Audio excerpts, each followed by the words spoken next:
Good evening. My name is Mark Taylor. I'm the Dean of the Charles Pickering Honors Institute here at Jones County Junior College.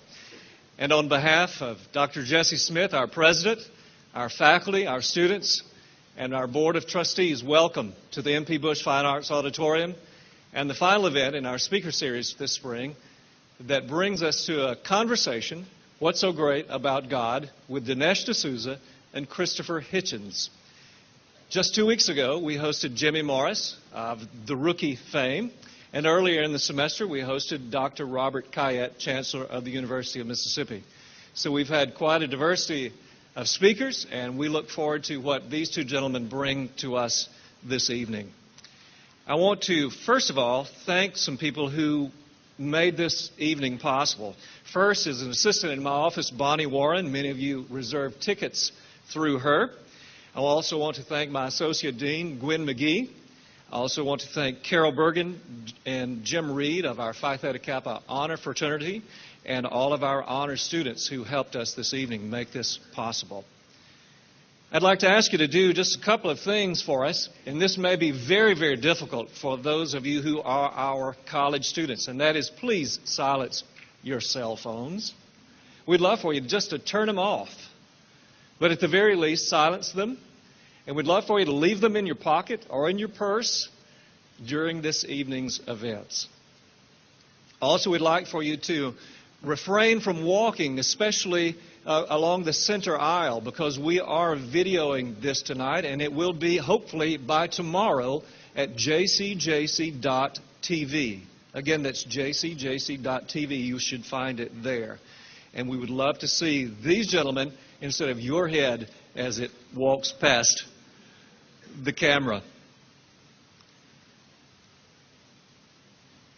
I've had the pleasure this day of spending with two men that I had not met prior to today, and it has been a wonderful day, a really interesting day, from picking them up at the airport and having lunch and then having them speak to our honor students this afternoon and then dinner at the President's home this evening. And one of the things that I found is that they disagree. But they disagree so agreeably. And maybe that will change tonight. I'm not sure. We may be in for some verbal pyrotechnics. But the thing I'd like to ask you to do is to help them agree or disagree agreeably tonight. You may like something that they say. You may dislike something that they say. But play along with us, if you will. I would point out that after the event tonight, books will be on sale in the lobby, and both gentlemen will be there to sign them as well. And I will tell you more about that later on. But right now, I'm going to get out of the way and turn this over to our moderator. His name is Dr. Ronald Bishop. He's been on our faculty for 20 years and taught classes like philosophy, world religion, Old and New Testament, logic, and ethics. And he's newly appointed as the chair of the Humanities Division. And I will turn it over to him now and let him run this show. He'll tell you all about how it's going to go. So help me welcome Dr. Ronald Bishop.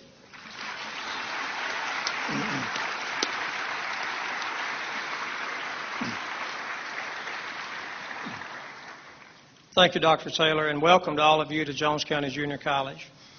Dinesh DSouza is a native of India who has lived in America for 30 years and now resides in California.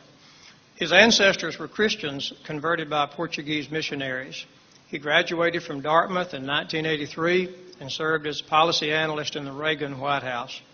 He considers himself a rebel against extreme secularism and claims that Christianity is winning the battle with secularism and that atheism is on its way out. Mr. DSouza has been called one of the top young policy makers in the country by Investors Business Daily. The New York Times Magazine has called him one of America's most influential conservative thinkers. In 1991, he wrote Illiberal Education. In 1995, The End of Racism. And in 2002, What's So Great About America? Great debate followed the publication of The Enemy at Home in 2006. His recent book, What's So Great About Christianity, follows several books written by prominent atheists denouncing theism and Christianity in particular. Christopher Hitchens was born in England and is now a U.S. citizen, having lived here for more than 25 years. Mr. Hitchens is an author, journalist, and literary critic.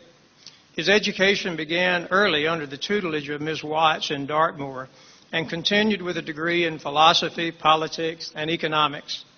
He lives in Washington, D.C., and is a popular writer and speaker and talk show guest. In 2009, he was listed by Forbes as one of the 25 most influential liberals in U.S. media. But in the same article, it was noted that he probably would prefer not to be called a liberal, but instead a radical. An admirer of George Orwell, Thomas Paine, and Thomas Jefferson, he has offered memorable critiques of Jerry Falwell, Mother Teresa, and Bill and Hillary Clinton. He describes himself as a believer in the Enlightenment values of secularism, humanism, and reason.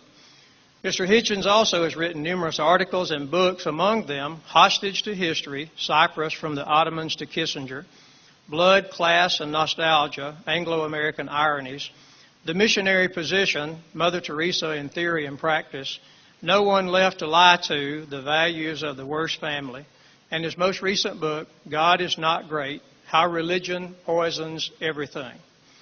This debate tonight will go like this so that you know what to expect. Mr. DeSouza will begin the debate with a 15-minute opening statement, followed by Mr. Hitchens doing the same. Then each of them will have a 5-minute period for rebuttal. Then there will be a 15-minute head-to-head sessions that will begin with Mr. Hitchens. After that, the audience will have 40 minutes to ask questions of our two guests. There are 2 microphones at the front, and you'll be asked to come down to the microphones to ask very brief questions that exercise the best manners that your mama taught you down here in the South. And you can ask the question to either of our guests. They will have an opportunity to answer, and then the other will have an opportunity to respond as well to that answer. We have timekeepers on the front, and their indication of the time will be final. And we're ready to begin.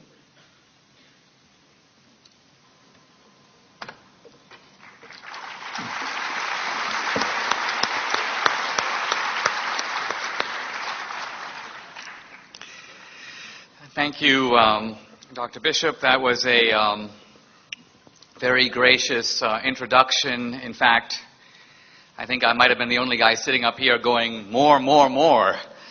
I am very pleased and honored to be here. I must say that I love the South, and I mean that in more ways than one. My wife is from Louisiana, and her name is Dixie. We now live in San Diego, and many people don't think that's a real name. But I'm delighted to be here in Mississippi, delighted to be crossing swords again with Christopher Hitchens and addressing the topic of what is so great about God. Now, here in the Bible Belt, you might feel that this is the Christian capital, you might say, of the world. But actually, it is not so.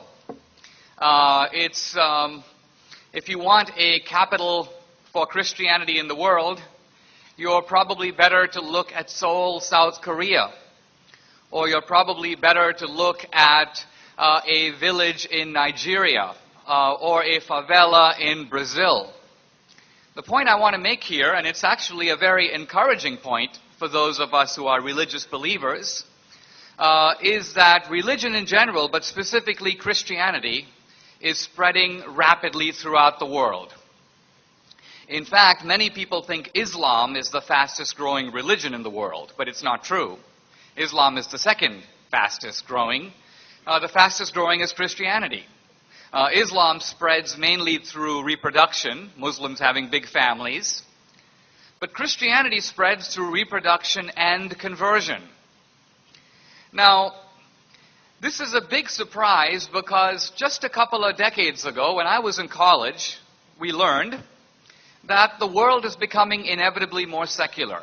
There's a kind of inexorable tide away from belief in God and toward what the philosopher Nietzsche called the death of God, a completely secular society. And the idea was that as countries become more modern, more industrial, more scientific, more affluent, they will automatically become less religious. This was called the secularization thesis, or the secularization expectation. And the interesting thing is it has turned out not to be true. In fact, the only example of secularization that we can point to in a clear way is Europe. It's true, as Europe became more affluent, it did become more secular. But America hasn't gone the way of Europe. And in fact, if you look at the newly modernizing countries of India and China, you find that far from becoming less religious, they're becoming more religious. And in fact, Christianity is spreading very rapidly in countries where it previously had no footing at all. You have African countries that were 1 or 2% Christian 100 years ago, and now they are 50% Christian. So why am I telling you all this? Because it seems to me that one reason we are seeing this new atheism, a kind of attack against God, an attack against Christianity, is not because Christianity is losing, but because it is winning. 25 years ago, the atheists thought we can sit back on our rocking chairs and just wait. The world is going to move in our direction. But now they've realized that's not happening. We've got a counterattack. And so I think the belligerency of these books, the God delusion, God is not great, are a reflection of the fact that atheism has got to, you might say, go evangelical. And what I mean by that is we now have a new phenomenon in our time. You could call it missionary atheism.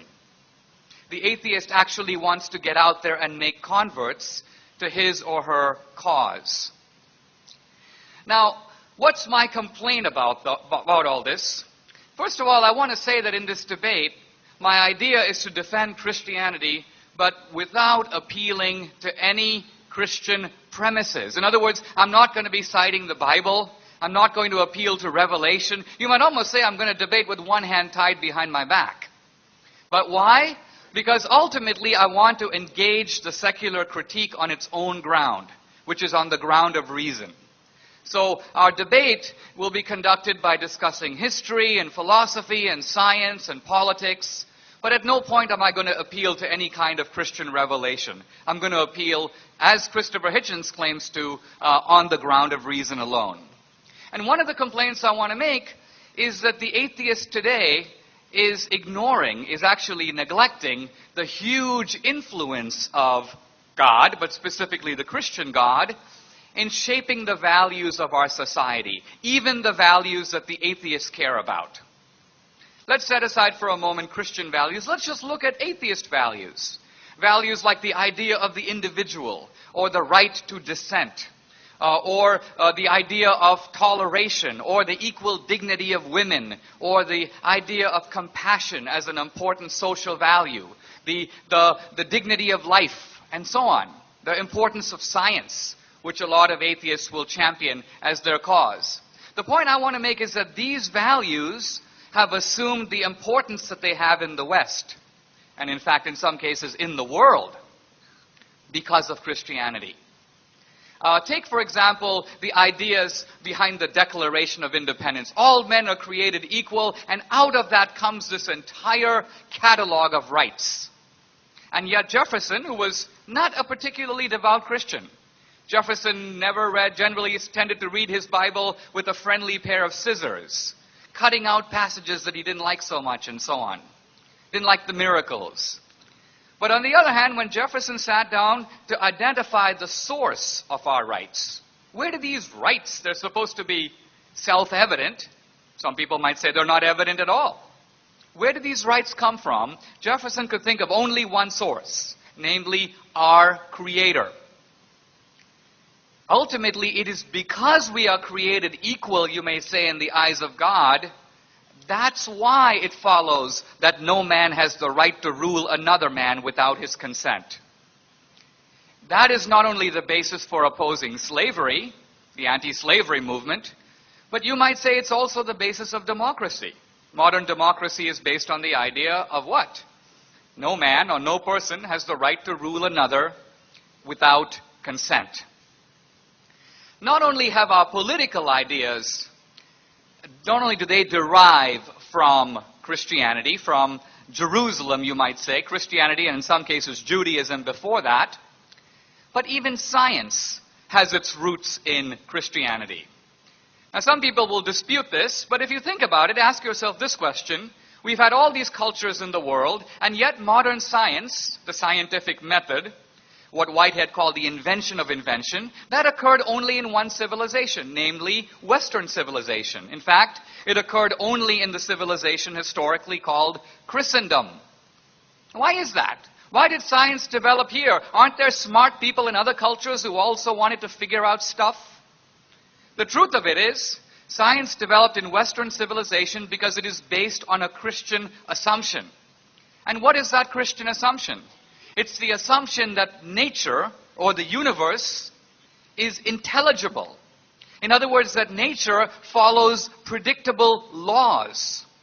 Now you might say, well, that's kind of obvious. That's what science is based on. But if you think about it, it's not obvious at all. Why should nature be lawful? In Christianity, the idea is that we have an omniscient or all-knowing God. So yes, He made a rational universe. We have God who is a lawgiver. He gave us the Ten Commandments, the moral law. So it's not surprising He gave us the laws of nature. But my point is, in some senses, the intelligibility of the universe is a kind of mystery. Let me give you an example of what I'm getting at here. It is one of the central laws of science that light travels at the speed of 186,000 miles a second in a vacuum. That's one of the central laws of science. And yet, in some level, if you think about it, you say, well, how do we know that? We can measure the speed of light. You can measure it 1 time or 10 times or 1,000,000 times. Who cares? How do you know that in a galaxy 10 light years away, light travels over there at that speed?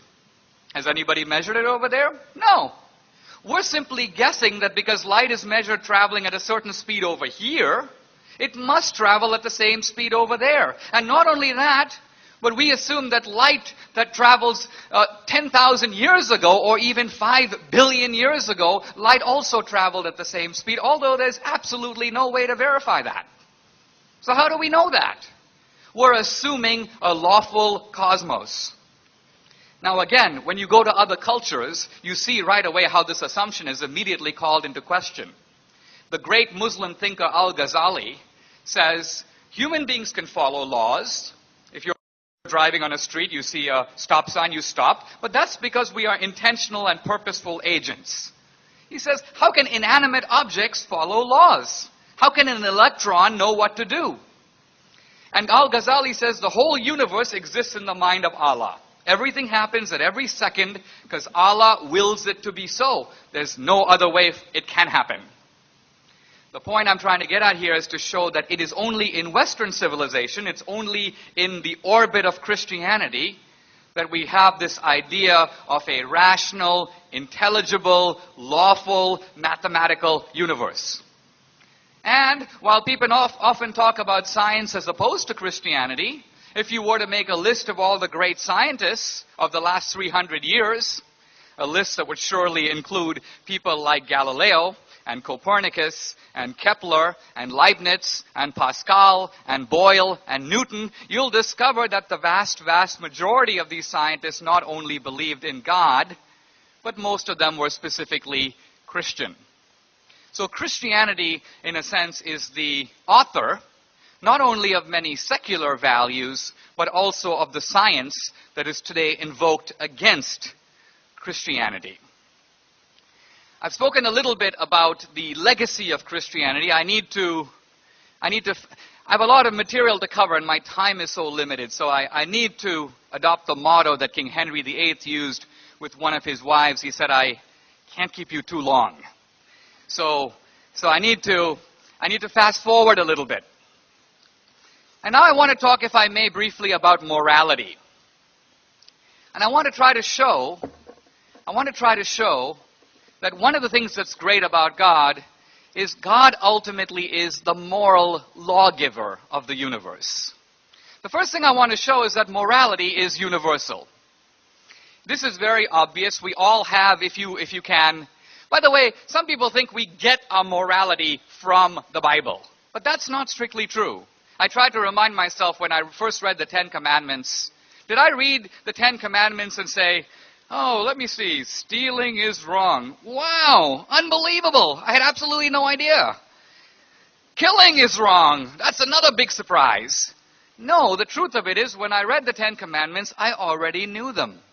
I already knew. The Ten Commandments is not an inventor of morality, it's a codification of it. Really, morality is the voice within, what Adam Smith calls the impartial spectator inside of us. And all of us have morality.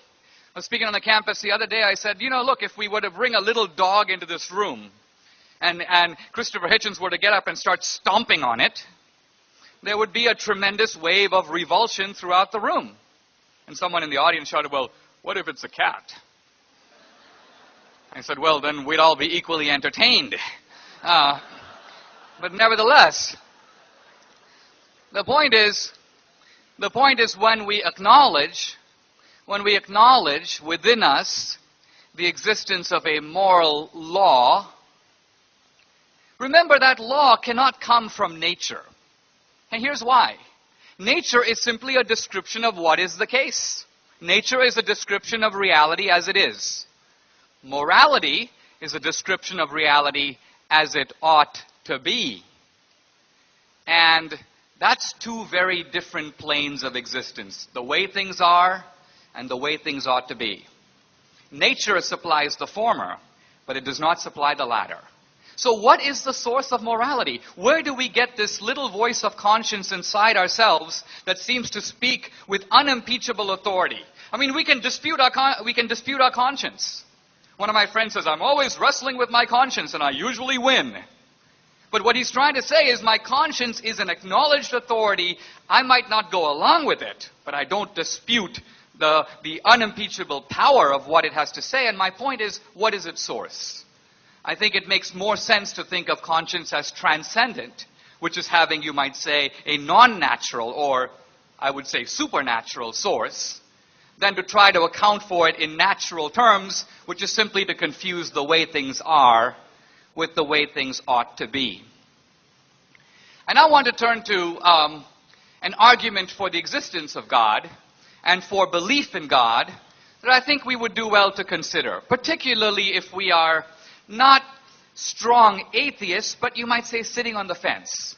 Or we're Christians, but we're not really sure why we believe what we do, whether it makes sense. I want to conclude with an argument that was raised by the philosopher Pascal. And Pascal makes the point, how am I doing on time? Fine. Pascal makes the point that in life, we have to make decisions even though we don't always have full information. Years ago, when I got engaged to my wife, I said to myself, I don't think I should give her the ring. Why? Because I'm really not sure what life with this girl is going to be like for the next 40 years. I don't know. I'm an agnostic. So what I should do is wait. I should wait for the data to come in. But then I realized even if we date for another year or 5 years, I still won't know. I believe your time is up, Mr. DeSouza. I'll pick this up in my rebuttal. Thank you very much.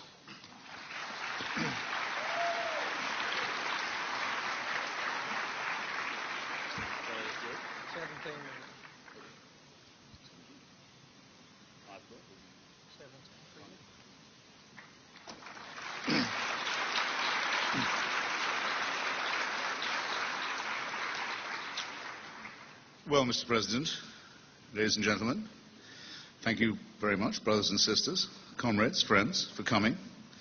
I'd like to exempt myself from the chairman's kind offer of protection. You don't have to demonstrate southern courtesy to me. I've had enough of it all day. Everyone's been almost stupefyingly polite and gentle with me. So if anyone wants to get rough, they might find that I was ready to play. Second, I want to explain a little riddle in the introduction about Mrs. Watts, my first and in many ways my best teacher when I was 9. She was my nature teacher in a lovely little school in the west of England. She was also my scripture teacher. So she would take us on nature walks, show us the beauties. Then she would do us search the Gospels. And everything would have been fine if this lovely lady hadn't overreached one day and tried to combine her two roles, tried to fuse them, and on a nature walk say to us, look, children, how beautiful and green all the vegetation is, the trees, the grass, the leaves, and how good that makes God, doesn't it? How kind also it makes him, as well as how powerful. Green is the color most restful to our eyes. And God could have made it mauve or orange or purple if he'd wanted to, and there'd have been a terrible clash and wouldn't have been so comfortable. And I was 9, and I knew nothing about chlorophyll or photosynthesis or evolution by natural selection or any of these things, but I remember thinking, that's nonsense. The eyes have adapted to the environment, not the environment to the eyes. And from that moment onwards, I've been able to see through all arguments from design, however subtly they're put, or by however clever a person. Now, the subtitle of my book is that religion poisons everything, and some people come up to me and say, or ask me at meetings like this, come on, lighten up, can you be serious? Everything? Do you really mean everything? I mean Italian cooking, fried green tomatoes, chess, tantric sex, whatever. And yes, as a matter of fact, I do mean to say this, because I think that the religious cult, the impulse to worship, in other words, the impulse to displace ourselves onto a higher and unalterable authority, in some way attacks us in our very deepest integrity, and it threatens to take away from us what is our most precious as well as our most worrying and anxiety-making thing, which is our need for responsibility, our need to accept it for ourselves, and our wish to be free, contrasted with our wish, very frequently and very noticeably expressed, our wish to avoid responsibility and our fear of being free. And it's the latter two things, it seems to me, that religion caters for. We're offered in religion the chance to have our sins not just forgiven, but taken away from us altogether. We're offered the chance to throw them on somebody else. We're offered what I consider to be the horrible and rather immoral doctrine of vicarious redemption, whereby it's as if you never sinned in the first place. It's not like having your debts paid. It's not like having wasted time made up for you. It's as if you've been cleansed, as if you never did it. This is an absurd abandonment of responsibility, and it takes the form, an unpleasant form, well known to the peasants of antiquity, of scapegoating. You simply throw it all onto another party and make that party, sometimes an animal, sometimes a human sacrifice, bear these sins away. Out of this kind of ritual and out of this kind of negation of responsibility, it seems to me, we have to grow. So that's the first point. It denies us our moral autonomy. It is said that we need God for morality, or perhaps I shouldn't caricature my opponent's position. It is said that without some appeal to the divine, to religion, we would not ourselves be able to tell a right action. We wouldn't know how to ground ourselves ethically. We wouldn't know right from wrong. We wouldn't know precisely how to make the distinctions. I believe the contrary is the case.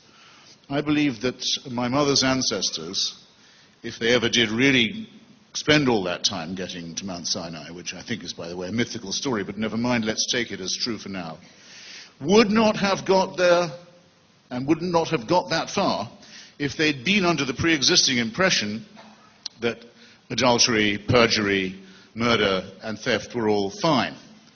It's rather from religion, from us, from human solidarity, from the knowledge that all societies have, that they cannot possibly evolve if they countenance murder or perjury or theft. That religion takes its morality.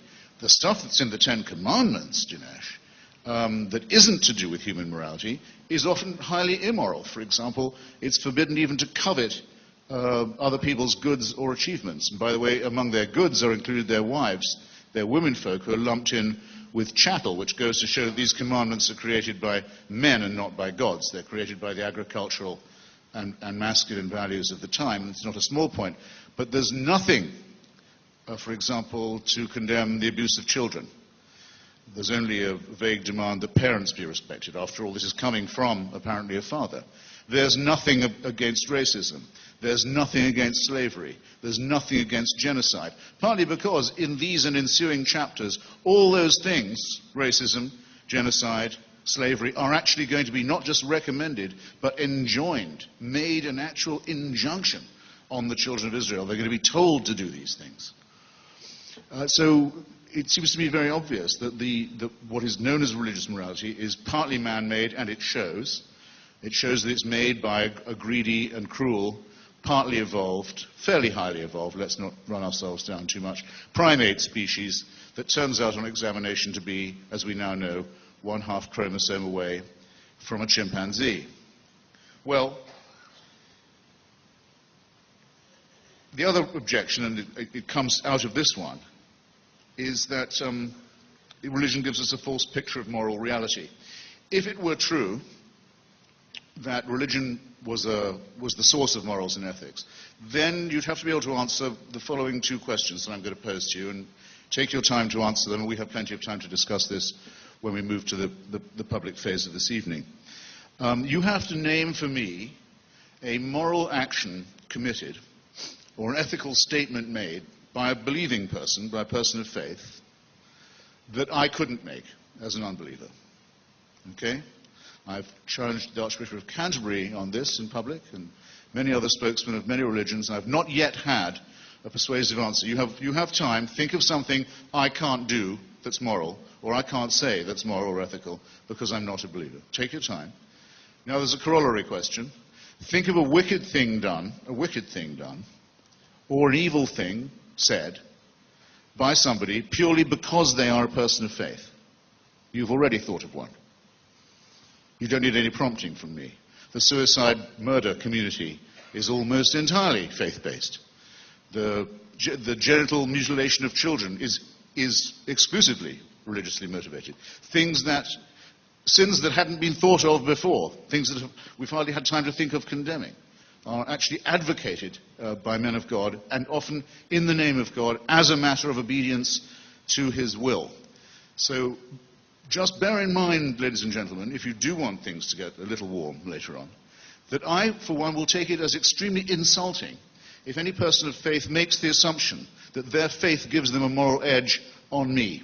I want to hear a lot more apologizing from the faith-based communities for the evil that they've done before they even start clearing their throats and telling me I wouldn't know right from wrong without their permission. I'm sorry, I won't be, can't be spoken to in that tone of voice, and nor should any of you. On with the false picture of reality. Religion has its grandeur. The reason why this discussion is always so interesting, always so worth having. The magnificence of religion comes from the fact that it was first.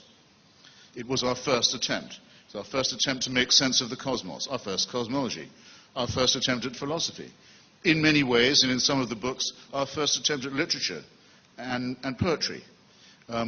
In some ways, our first attempt at medicine, even at physics, at all the sciences and some of the arts. This was humanity's first fumbling attempt to look at the sky and see where it fitted in. All credit to religion for trying this. Someone had to.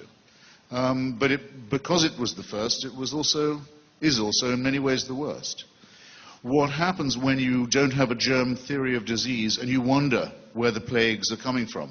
Well, you either think they're a punishment from God, or you think, depending on how far we've gone along into the medieval years of religion, they come from the Jews poisoning the wells, or from witchcraft, or from people not going to their prayers enough. The same about natural phenomena like earthquakes or floods.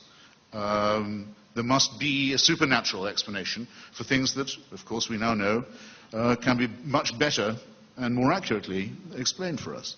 So the fact that we are still burdened by the false picture given of reality and of nature by religion is, I think, not the smallest of the indictments against it. You still hear, at times like Katrina or the Pacific tsunami, you will still hear men of religion, including in civilized and advanced and educated countries such as England, the bishops saying, this is because of sin that there is an inundation.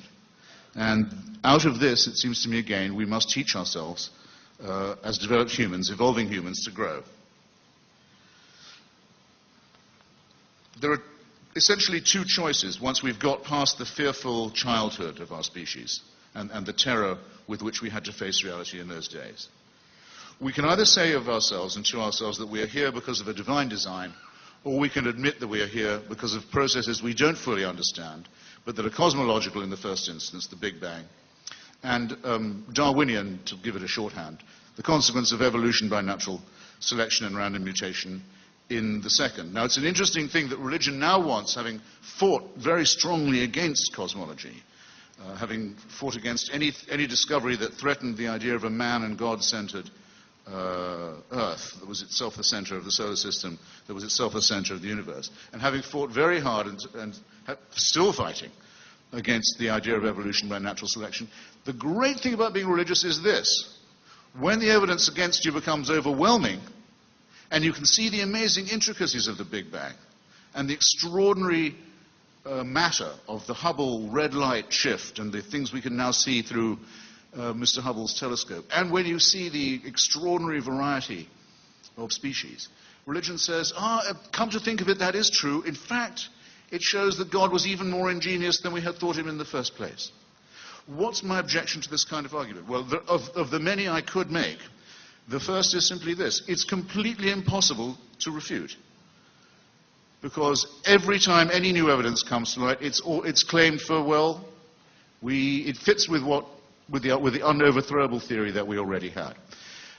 Some of you will have been taught already, I hope, that a theory that can be described as unfalsifiable is, to that extent, a very weak theory.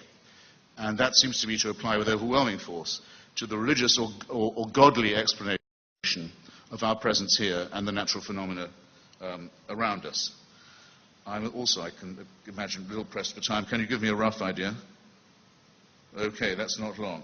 I'm going to be very quick and say what I've been implying, and I was going to lead up to a bit more slowly, which is that this referring upwards of these questions of responsibility, of freedom, of inquiry, this referring upwards of them all the time to a celestial authority is, in my opinion, as well as futile intellectually, potentially very sinister, because what it suggests is that we are governed by a kind of celestial dictatorship, by an unanswerable to unchangeable authority in the sky that can watch us, keep us under permanent surveillance, keep us permanently under watch, can convict us of thought crime, can guard us while we sleep, and that carries on this process of surveillance and supervision even after we are dead. It seems to me this would be a horrible thing if it were true. It would be worse than any known tyranny has ever been. But that in itself puts me in mind of something, which is that most of the tyrannies under which humans have labored in the past and continue to labor under in the present have in their essence been theocratic. Because once you can give to any other group of mammals and primates, any other group of humans who are essentially no better than you, the right to say that they speak in God's name, that they know God's will, that they have God's authority and God's permission, then there is no limit to the kind of totalitarian misery that can be inflicted on you in the real world, in the very few years of existence and life and potential freedom that we absolutely know for a sure thing we do have, that are not part of the metaphysic, but that are our common property, are our birthright. And this has been true since the early theocratic tyrannies of the Aztecs, the Babylonians, through to the idea of the tyrannies of feudalism and monarchism against which the American Revolution was mounted, to many of the terrible 20th century tyrannies, fascism, Hitlerism, the South African system of apartheid, which was a branch entirely of the Dutch Reformed Church and its belief that there was a divine mission on their side, the Islamic Republic of Iran, which is shortly to get its own apocalyptic and Armageddon weapon, and other threats which make me think, and I'll rest my case here and wait for rebuttal, make me think that the battle against the religious illusion is part of a very important battle, not just for human emancipation, but actually potentially, if not really imminently, also for human survival, and therefore a battle that we dare not lose. Thank you.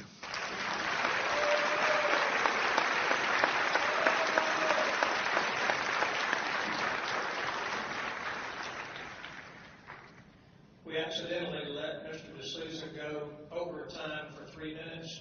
So Mr. DeSouza will have a 5-minute rebuttal, and then we'll even that score by giving Mr. Hitchens an 8-minute rebuttal.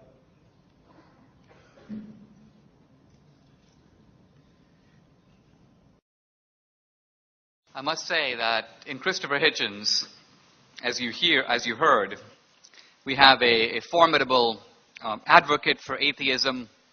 I think one made even more formidable by his impressive Richard Burton accent. I do want to begin by challenging a couple of the specific claims that he made, because I think that in these debates, we're all entitled to our own opinions, but we're not entitled to our own facts. He began by saying that he challenged Christians, or anyone, to state a premise from within religion that is exclusive to Christianity, that would not be, or could not be, advocated, I suppose, consistently or in reason by an atheist. And I have an answer for that. It's simply Christ's principle or injunction to love your enemy. Now, obviously, any atheist can say that, but it makes absolutely no evolutionary sense. The whole point of evolution is to wipe out your enemy, who is a threat to your survival and the perpetuation of your genes. Yes, you might make temporary bargains with people for your own gain, but the idea of universal brotherhood, of taking care of the stranger, of pure altruism, of loving even those who intend you harm, this is a doctrine that I have never heard an atheist advocate, and I don't think anyone in good conscience could. Christopher Hitchens also said that suicide bombing is a religious patent, and that is actually not true. The most notable of the suicide bombers of the last century were the Japanese kamikazes, who were doing it not for religious reasons at all, but because of political dedication to the emperor, and you may say a kind of Japanese chauvinism and nationalism to win the war. It had nothing to do with religion. The Tamil Tigers, who are the inventors of the modern form of suicide bombing, happen to be Hindu, but their suicide bombing has nothing to do with that. It's ultimately driven by nationalism and tactical moves in a way to gain territory and power. So an attempt to simply take these actions and ascribe religious motives, even when none are present, I think is a little bit dubious. Even if you look at religious conflicts around the world, the Hindus and the Muslims aren't really fighting about religion, they're fighting about Kashmir. The Israelis and Palestinians aren't really fighting about God, they're fighting about land. So there's an effort here to blame religion for things that often have little or nothing to do with it. Then Christopher Hitchens gave a very memorable example of his teacher talking about why we like green stuff like pastures and blue stuff like oceans. And his own ingenious observation is that we have adapted to nature, not nature to us. In those two rather pathetic examples, I think his logic holds. But if you go further, you see that his teacher's argument is completely valid. Let's say his teacher would have framed it somewhat differently. Not that we happen to like green pastures, but aren't we fortunate to live on a planet where the sun is 8 light minutes away? If the sun happened to be further away, it would be too cold to sustain life. If the sun happened to be a little bit closer, we would scorch to death. Oh, isn't it lucky that in our constellation we have a large planet strategically placed like Jupiter, which vacuums up wandering asteroids and meteors and prevents large lethal objects from hitting the Earth? There's a whole scientific literature on this. Now, this has nothing to do with Darwinian selection. It is simply ludicrous to say that that because the dog and the wolf has a common ancestor, it has nothing to do with that. We're talking about the conditions that made evolution itself possible, the conditions that make it possible for life itself to exist on this earth. And then if you say, well, we just happen to live on a lucky planet, no big deal. There are billions of planets and stars out there. The truth of it is the universe requires certain numerical constants for life to exist. The physicist Stephen Hawking, in his book A Brief History of Time, gives one very revealing example. He says that if the rate of expansion of the universe from the time of the Big Bang differed, not by 10% or 1%, but 1 part in 100,000 millionth million, we would have no universe, we would have no life. This is an argument for design at a completely different level than Christopher Hitchens' well-meaning English teacher. It's an argument that says that not just our planet, but the entire universe has to be as big as it is and as old as it is in order for us to be here having this conversation. This, I think, is an argument that needs to be answered, and I'll wait to see whether it is. I want to make a final point in my time about, am I on time? My time is up. Thank you very much.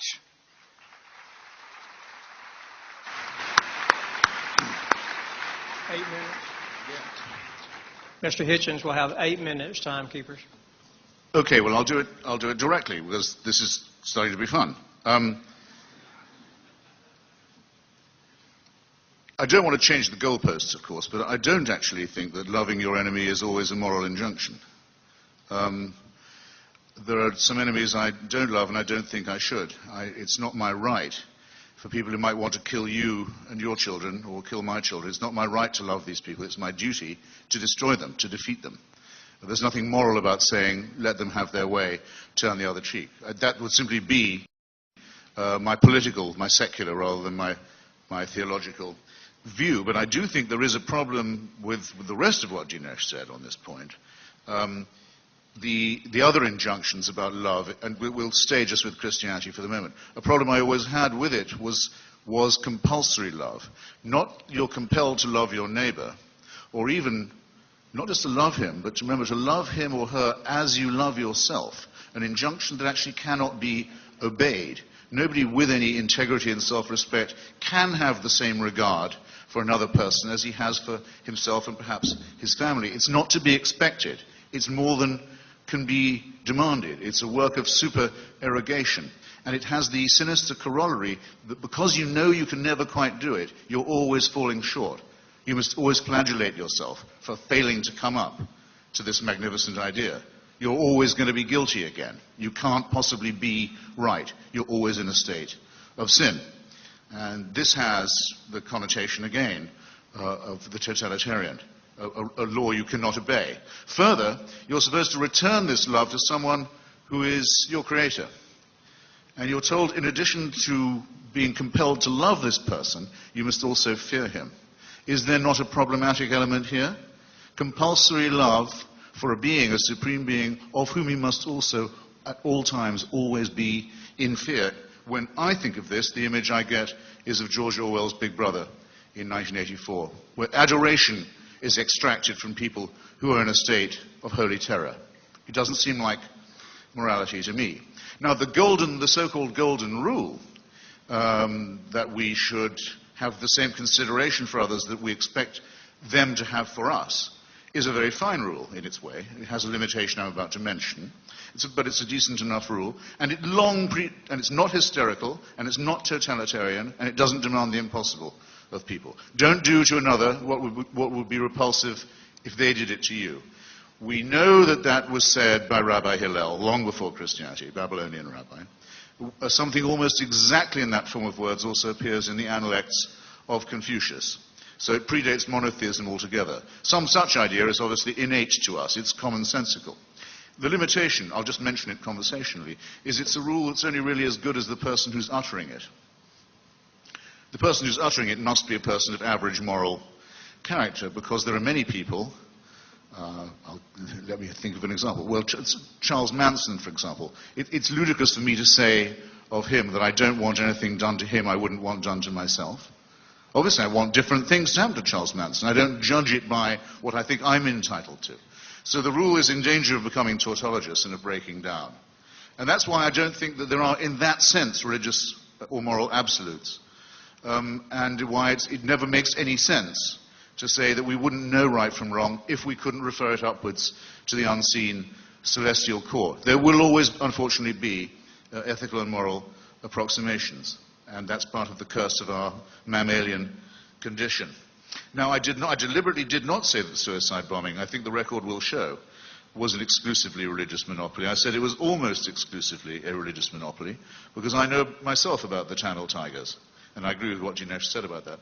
I said the genital mutilation of infants community was exclusively religious. But if I'd been going to make an exception on the suicide murder and suicide bombing one, I wouldn't have chosen the Japanese kamikaze. After all, their emperor was a god in Japan. Japan was one of the most completely theocratic of the three countries that made up the Nazi-fascist axis. The emperor was, until he renounced his divinity, rather conveniently in 1945, a god. So anyone committing a kamikaze action was doing it to please the divinity. Just a point I don't think that is negligible. How much time do I have about Jupiter protecting us from meteors? Oh, that's all right. Well, we wouldn't be here if meteors didn't come smashing into the Earth at fairly regular intervals. It's almost certainly only because of a titanic meteor strike, probably on the Yucatan Peninsula, that the dinosaurs got out of the way and the hitherto small, squeaking, frightened mammals that had been under their hoofs were able to evolve a bit and get on with becoming human. But if you're going to say that that physics and evolution are evidence of some divine design, here are some of the difficulties that you're going to have to face. First, whether or not there used to be nothing and there's now something, and that something is the miracle, however we resolve that, we do know one thing for absolutely sure. Our something is very soon going to be replaced by nothing. The Hubble red light shift, some of you will know about it, used to postulate that the Big Bang means that we're exploding away faster than we had thought from the original source, that matter is flying apart, the observable universe is flying apart much more quickly than we had thought. It was then thought for Newtonian reasons, well, that's going to slow down. The rate, at least, will slow down. Recent discoveries by a great physicist named Lawrence Krauss have shown to the contrary. The rate of expansion is actually increasing. In other words, very, very, very soon, it won't be even possible to detect the red light shift anymore. So a lot of nothingness is coming our way, and if that wasn't enough, the Andromeda Galaxy, which can be seen almost by the naked eye in the night sky now, is headed directly on collision course with our own. That's some design, isn't it? Of taking our own tiny little suburb of this magnificent cosmological city, our negligible little suburb, just our solar system, for an example, of all the planets in it, all of them but ours are either much, much, much too hot or much, much, much too cold to support any kind of life, and of our own planet, huge tracts of it, the same can be said, either too hot or too cold, and on a knife edge.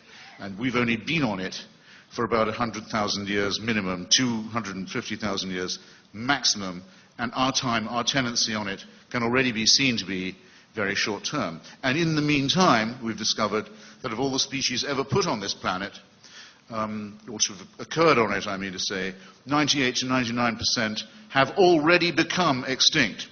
So if all of the things I've just mentioned to you, all of which are true and factually verifiable, are the responsibility of a deity, then there's only one conclusion you can draw. This deity must be very, very clumsy, very tinkering, very improvising, and very, very wasteful of cosmic and human and animal material, at least. He must be very, very capricious indeed, playing and toying with his creatures and his creations, and or he must be very cruel and very indifferent. So if you want to award these responsibilities to your God or to your religion, then I'm entitled, I think, to wish you joy of it. Thank you.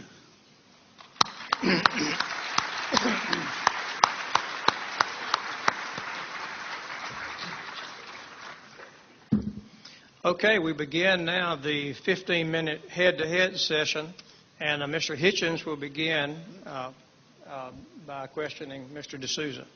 Oh, I thought it was the other way around. I believe we let him start first, so we're letting you start the head-to-head first. I was about to say I'm not ready, but that's not quite true. You want me to go first? No, it's perfectly all right. Okay. Wouldn't you say that we, well matched as we are as chaps and as magnificent mammals, either products of evolution or of a creator, that our position on this stage isn't precisely equivalent? In other words, you couldn't really resent it if I said you've got a burden of proof that I don't really have. Because it's not just a matter, is it, of saying there might be a force, a life force, an originating force, which I can't obviously disprove. But you have to show that there's a force that actually cares about humans, intervenes in human affairs, cares which country wins a war, perhaps, even which party wins an election, who knows, but perhaps answers prayers, takes an interest. In other words, there's a big gap between deism, the idea of a god, and theism, the idea of a religion that can propitiate a god and can know what he wants of us. Well, I would agree, in part as upholding the affirmative in any debate, what's so great about God, I need to show what's great about God. Now, it's true that our topic is huge, and if you want to go into issues of why there's suffering in the world, or why do we believe in the Christian God, why Jesus and not, say, Baal or Allah or Krishna, then we've got to go into each topic, but they are a little far afield perhaps for this debate, although I'm happy to jump into them. So I won't assume the burden of proving all those things.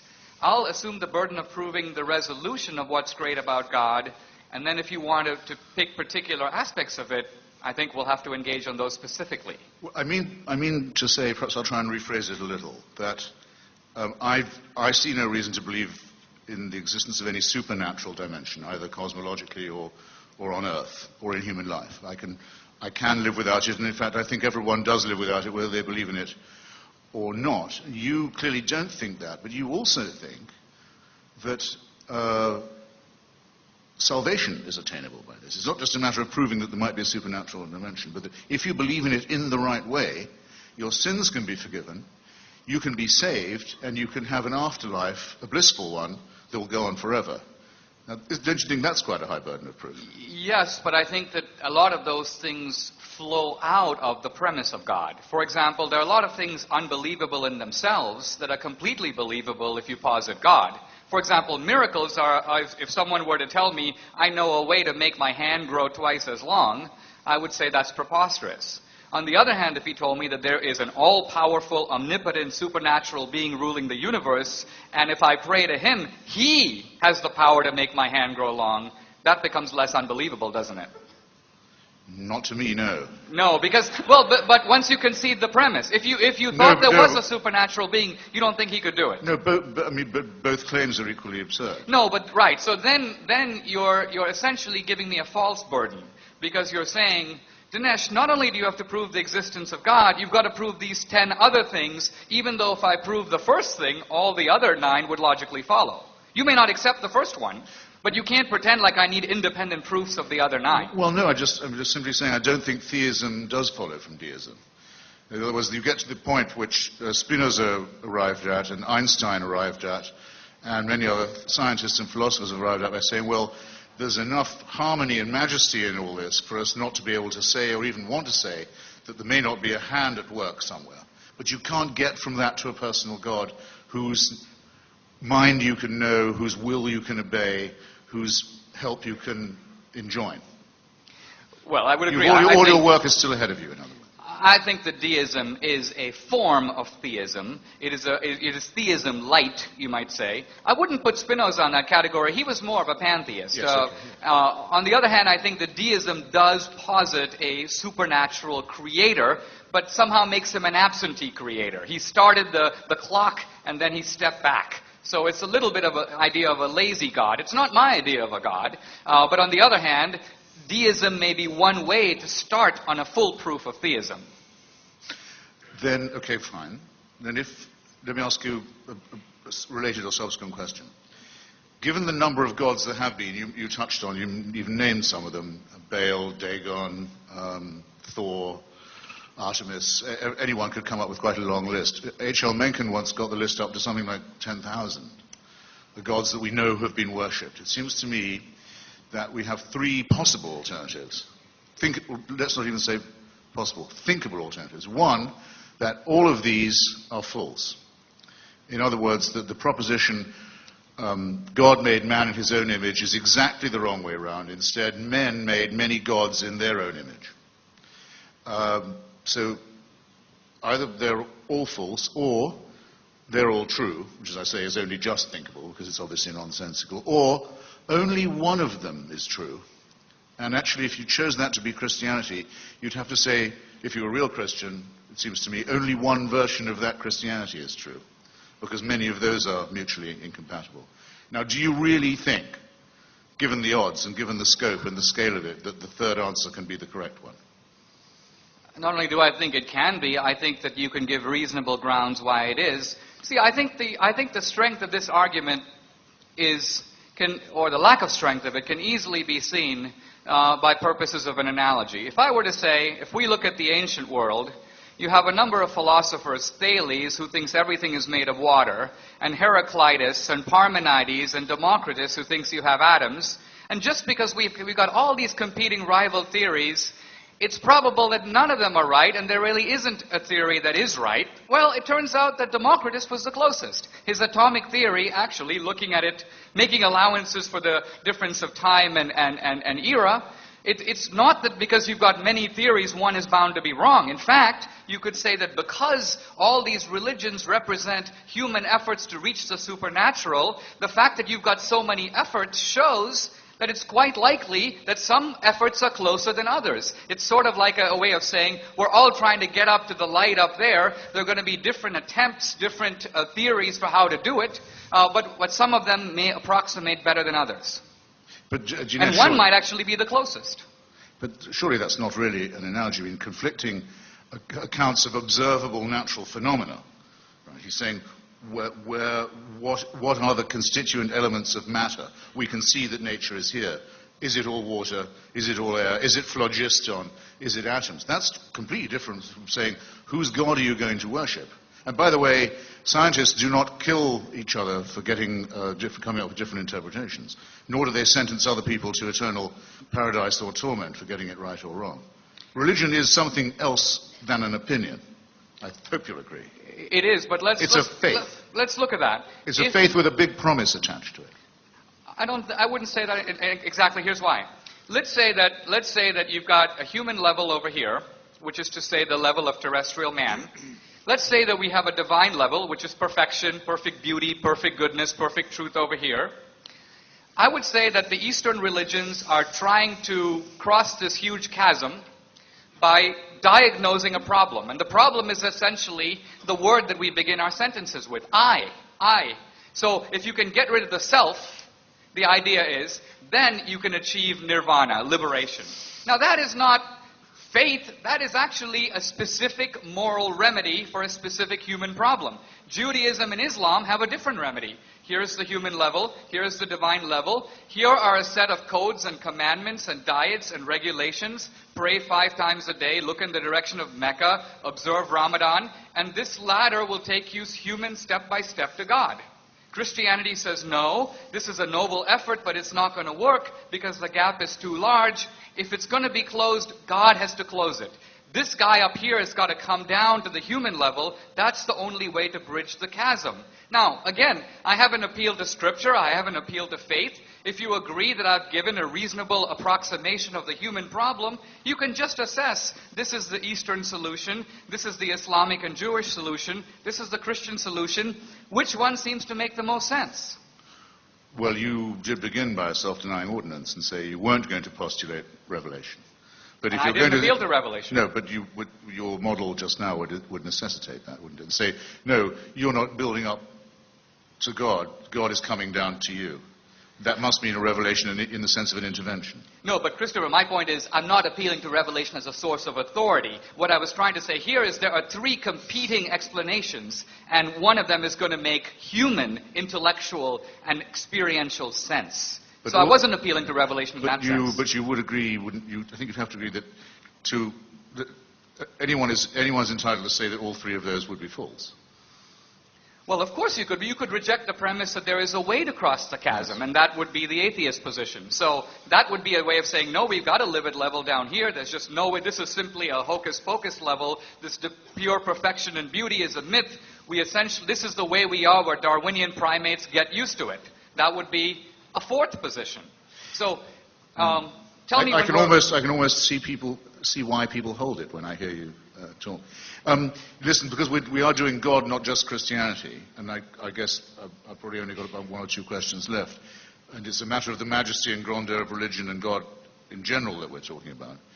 Let me ask you this. If I was being born today in Saudi Arabia, would you rather that I became an atheist baby or a Wahhabi Muslim baby?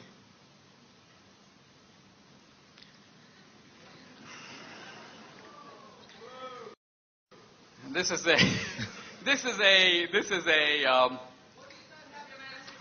a trick question because, look, if you told me that you are going to be a baby destined to be a sort of miniature Bin Laden, then I would rather take Christopher Hitchens over Bin Laden. Oh, thanks a lot. It wouldn't be a close call. God, that was like pulling teeth. No, I was just hesitating because I don't want to write off the entire Muslim world as potential suicide terrorists, even in the infant stage. Hey, here's a Muslim baby, but it's worth less because it's going to, I think that's too harsh. I mean, there's a species of Islam I think we rightly fear, and I think we're on the same side of the aisle on that one. But I just didn't want to paint too broad a brush with the Muslim world. Is it my time? Yeah. What I mean is, when your turn's over, then I'll ask you questions. Yes, sure. It is, okay. Yes, I believe it is yours, yeah. Let me begin by clarifying a couple of things. You earlier referred to Charles Manson, and you said, I don't want us to treat Manson the way I want to be treated. But I think that the moral principle involved here is the following. It's not, should we treat Manson like Hitchens, but rather, we should treat Manson the way we would want ourselves to be treated if we did what he did. In other words, the moral principle here is, when it says treat others as you would wish to be treated, it's not Manson's a murderer and I'm not, obviously treat us differently, we know that. The moral principle is, obviously, put ourselves behind a veil of ignorance, in John Rawls' terms, and say, we don't know who did it. Let's say I was the guy who did it. What punishment would it be just to impose on me? Life in prison, the death penalty? Well, okay, it's not me, it's Manson. Give him that. So that's a way, ultimately, of applying, you might say, a neutral rule. So do you agree that the Manson analogy was flawed in that sense? Then it would be, Dinesh, it would be a different rule. The rule is, do not do to another what you would not want done to yourself. I'm saying, in that, I quite agree, by the way, with your Rawlsian take, but that's evolved without any reference to any injunction about a golden rule. You spoke about compulsory love. Yes. But isn't the lesson of the book of Genesis, and isn't the core principle of Christianity that God offers his love to us? Christ died for our sins, but there's nothing compulsory about it. It's completely a free choice. You have a free choice. No one's forcing you. You've chosen to reject it, but nobody made you. Well, you can, of course, you're free to reject it. I'm here to illustrate that point to the best of my ability. But in a very large number of times and places, the price of rejecting it, or even of seeming to reject it, has been very high.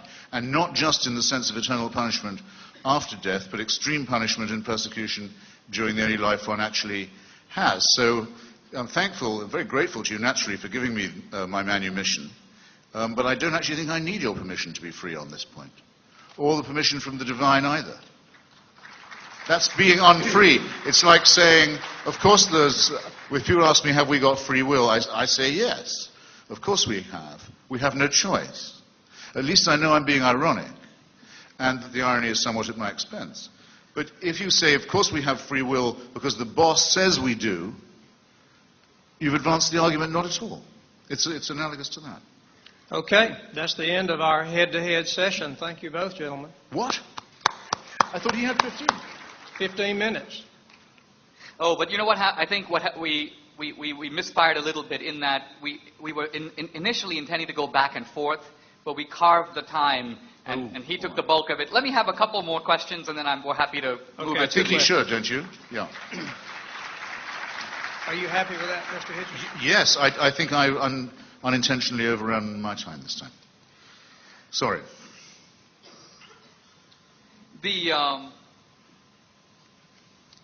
You mentioned the issue about design, and you said that you've become kind of immune to arguments from design. So how do you think we got the universe? Well, the term Big Bang was originally used, like the term Tory and suffragette, as a term of abuse, as a term of mockery, by Professor Fred Hoyle, who is at different times, he's a great physicist in Cambridge, who at different times has been a believer and an unbeliever. But he thought the idea that things had begun in this way was so ludicrous that he said, oh, I suppose you think it all began with some big bang. I think it was on a BBC discussion program. Right, now, but when Hoyle acknowledged the bang, he said, I'm quoting him now, it looks like some super intellect has monkeyed with the laws of physics. Yes. I'm quoting Hoyle. Right. And you're probably familiar with the quote. Yes, well, I said, he's been both a believer and an unbeliever. I'm not a physicist at all. I'm a member of no school as far as this goes, but I know of no physicist who seems to need any supernatural help in explaining, let's say better understanding, because we're only grazing on the very, very lower slopes and the outer limits of knowledge at the moment, that it's at all time to be able to postulate that there's a supernatural intervention involved, any more than one is required for the origin of species. Though I can't disprove that there was a divine hand involved in that too. It's just that everything operates just as well, every analysis, every explanation, without such an assumption. Let me ask you finally about morality. You gave the example of human beings being 95% or 99% chimpanzee in terms of the similarity of genes. And yet, in the chimpanzee world, things work a little differently than the human world. You turn on the Nature Channel, you'll see that one gorilla, one ape will go into the lair of another, stupefy the rival with blows, grab the female chimp, drag her screaming and bloody to his own lair, rape her, and this is called the Nature Channel. Now, on the other hand, if you came to my house, stupefied me with blows, and did this to my wife, we'd all take a little different view of the matter. If we are merely evolved primates, where did the moral or ontological leap come from that makes two creatures almost identical genetically be assessed so differently in any moral compass that either you or I would use? Well, I wasn't saying that we were equivalent, though, with half chromosome away, actually, is what it is with the chimpanzee. I wasn't saying that postulated an equivalence, though, again, the example you've given isn't quite the one that I would have chosen. Somewhere in the world right now, that's happening to a human woman. Actually, quite a large number of human women, I can bet you. That's right, happening. but... And for the minimum 100,000, maximum 250,000 years we've been on the planet, it's happened a great deal. And whereas the chimpanzee doesn't have a torture chamber, doesn't practice genocide, doesn't make war, doesn't have the refinements of cruelty that the senior partner does. Our difference is that we are the only primates who know how to laugh. We're the only ones who definitely know we're going to die. At least I think the evidence is pretty solid that we're the only ones who know that.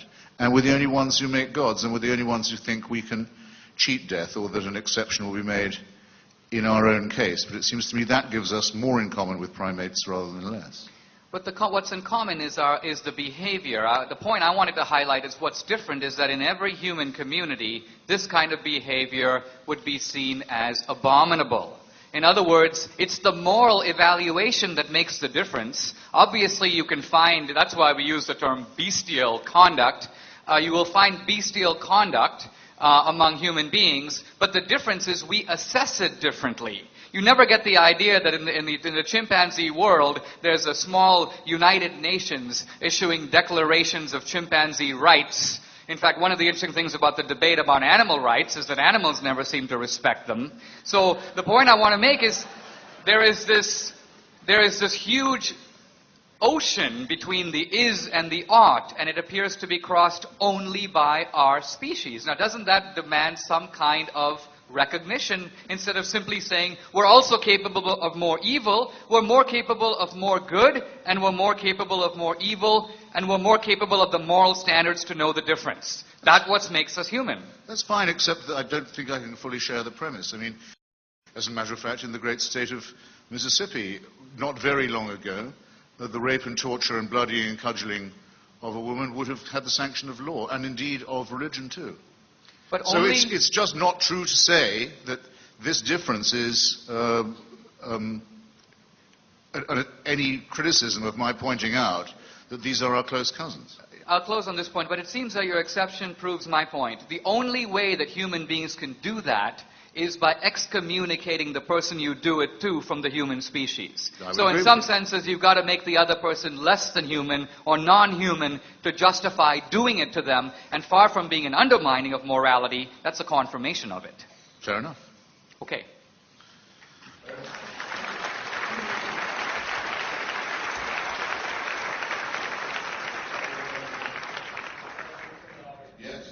Now we come to the part of the debate where you get to ask questions.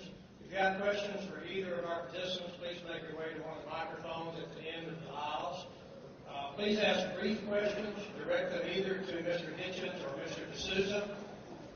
When the person that you're requesting to answer your question does so, the other debater will have an opportunity to respond. And we'll begin on my left, sir. This is a question for Dinesh. You mentioned the universal constants of physics about the improbability for our universe sustaining life. However, I want to know your response to this. Einstein said God does not play dice, which is you're postulating an improbable universe with no denominator. In other words, it might not have been any other way. There may be no other possibilities for universes. So what's your response to that? I'll restate the question. The question is, hey, you've been talking about all these great coincidences, the so-called fine-tuning of the universe, but didn't the great authority Einstein say God does not play dice with the universe, and isn't Einstein's dictum a refutation of this notion of particularity and fine-tuning? Einstein's comment about God not playing dice with the universe was made in the context of the discovery of quantum physics. Einstein refused to believe that nature could be so erratic and unpredictable at the very tiny scale. And then as his life went on, Einstein had to admit that quantum physics was a premise that was not only as validated as the theory of relativity, but in some ways one of the most tested theories in all of physics. So Einstein was wrong. Einstein had to admit that his anxiety about quantum physics was misplaced, and his refusal to believe it one of the great mistakes of his life. So Einstein wasn't even addressing the anthropic principle of the fine-tuning, but in the one context where he used the phrase God does not play dice with the universe, it turns out God does. Mr. Hitchens, you care to respond? Einstein was he tried to avoid using the word God at all. He would sometimes use a sort of playful expression, the old one, and so forth. He tried not to personalize the question because he was so sure that you couldn't get from any speculation to a personal or intervening God. And though he was very often misrepresented on this point, if you're good enough to buy a copy of my Portable Atheist anthology available at fine bookstores everywhere, you can see a very exhaustive anthology of Einstein's views on this question, which were determinedly non-theistic. Okay. Thanks for coming out, y'all. This is also for Mr. DeSouza. I hate to overload him, but when you were making your rebuttal, you appealed to the uniqueness of Earth as evidence for God's existence. And I'm kind of confused. I don't see how a supernatural explanation that doesn't rely on scientific fact for its proof is any more likely or easier or anything than just chance. Okay. The question is, why posit a creator? Why not say chance? Let me give you an analogy to illustrate my point. Let's say I enter the California state lottery, and I win. I would say, that's chance. It's unlikely. There are a lot of people in California, but someone had to win, so I won. Now let's say that the next week I enter the Nevada state lottery, the Utah lottery, and the lottery in every 50 state, all the 50 states, and I win every single one. Then someone would say, well, that could be chance, but when you start multiplying the odds, human reason begins to rebel. So the point is, ultimately, chance is the preferred explanation when you are dealing with events that make sense by chance. I toss a coin, and I get heads. If I toss it 100 times, I should get close to 50 heads and 50 tails. Let's say I get 99 heads. You're going to suspect I rigged the coin. You will immediately write off chance and presume design. So that's my point. Human reason operates by giving chance the benefit of the doubt, but when a coincidence becomes too big, you begin to suspect the designer. So how come 99.9% of all species on Earth have been already rendered extinct? What design is that? Or would you prefer, since that's such depressing news, to attribute it to coincidence? I'm not, first of Random, all, I don't think... These species were unlucky. First of all, there are only a tiny percentage of species through time that have developed nervous systems and, at least by our understanding, experience, you might say, pain in the sense that we understand it. We're not sure a cockroach experiences pain. We're not sure that an amoeba does. So it's true that a lot of species have been wiped out through geological time, but to pretend like this is some kind of a divine genocide, I think is to misunderstand the laws of biology. No, I wouldn't say it was a divine genocide unless you thought it was a plan. Nothing remains to be explained if you think these events happen randomly. My point is, you're saying you think that the idea that you've got a lot of different species, one developing out of the other, you think that that refutes the idea of design, whereas to me it confirms it.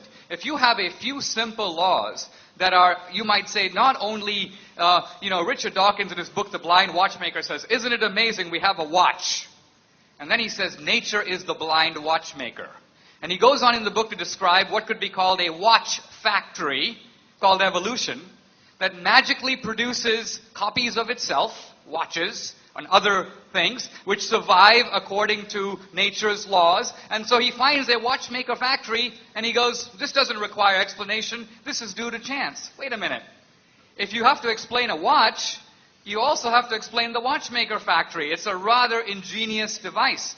Now, if you can say, Dawkins himself says that the original cell has more complexity than the Encyclopedia Britannica. And not even Darwin dared to suggest that the original cell has developed by evolution. Evolution presumes the existence of self-replicating cells and then tells how we can get from A to B and B to C, but it takes A for granted. So it seems to me rather unbelievable to pretend like we have somehow answered the argument for design when we are presuming extremely complex design at the beginning. Yes. Well, that was real. Thank you, gentlemen, for being here and giving us this enlightening discussion. My head, like many of us in the audience, is just awash with these interesting ideas. Nietzsche said famously that God was dead, and of course Freud, in a later sociological work called The Future of an Illusion, said that, like all illusions, religious belief would eventually disappear. As you've pointed out, Western Europe is an example. The question is to Mr. Hitchens. You said that religion is a kind of vestigial holdover from our intellectual infancy. Do you think that we will all eventually outgrow it? And why is the relinquishing of religion seem to be so slow and uneven, particularly in the States? A small correction. It's true Nietzsche said God was dead, and it's said by some that Freud said that God was dad. But it is not true that Freud said in The Future of an Illusion that it would wither away. Quite to the contrary. He said it was an illusion with a future. Because, he said, precisely of its rootedness in wishful thinking. For as long as partially evolved primates, that we will get over our fear of death, or our need for worship, and our willingness to believe in gods. All I can ask people to do is, one by one, for themselves, to emancipate themselves from this primitive belief, and for societies, one by one, as many have, to put at least the theocratic phase behind them and build up a wall of separation between religion and politics. And that's what I'm here to do. If I can offer a brief thought, there is a very strong evolutionary argument against Freud. In fact, evolution is decimating a lot of what Freud had to say, but I want to deal specifically with the idea of wish fulfillment. The thing to realize is that for surviving organisms, it is extremely expensive to hold illusory beliefs. And evolution counts against them. For example, imagine the case of two rabbits. Let's call them the survivor rabbit and the eternal life rabbit. Okay, and both are being pursued, let's say, by a wolf. The survivor rabbit says, I've got only one life to live, run like hell. The eternal life rabbit goes, yeah, probably I should try to escape, but I've got another life waiting for me that's even better than this one. In other words, the eternal life rabbit has the illusion which rabbit is more likely to get eaten. The point being here that evolution says that religion is expensive. Even in ancient times when people had less, they built pyramids and cathedrals and put the best calf and the best food away for the gods. This is non-Darwinian behavior. Those kinds of people should be expected to be wiped out from the gene pool, but they aren't. In fact, religion has a better survival value than atheism. That's why there are a lot more Christians in the country than atheists. So the point here being that the argument against Freud isn't just that illusions automatically die, but rather that illusions make no Darwinian sense when they are this costly, and Freud needs to come up with a better explanation. It's ingenious, but it doesn't allow for the retarding effect upon human civilization of superstition, slavery, genocide, human sacrifice, religious warfare, resistance to scientific and medical advance, and so forth, all of which can be chalked up with a great deal more accuracy, I might add, to the religious worldview. Okay. And which now that we're about to reach the point where apocalyptic weaponry is within the grasp of messianic parties and states, they may find that it's extremely counter-survival in a very alarming and immediate sense. Next question. My question is for Mr. D'Souza, and I'd prefer if you didn't go into a deep philosophical explanation, but just answered I'll try to give you a shallow one. The simple example. I just would like you to answer without going too deep. But why doesn't God heal amputees? Why doesn't God do what? Heal amputees. Why do people survive cancer but not regrow limbs? Why doesn't God heal amputees? I think this is a question that you might say presumes unbelievable. Christopher protested against it earlier, but it's unbelievable human arrogance. The human arrogance is this, that God is a kind of cosmic bellhop whose job it is ultimately to remedy all our sufferings. Maybe God created a universe which has many goods. Maybe God created a multiplicity of creatures which are in some senses good in themselves. Maybe human beings are part of those goods, but also subject to the same natural laws that affect the universe, so that earthquakes, tsunamis, natural disasters, as human evil, that's the product of free will.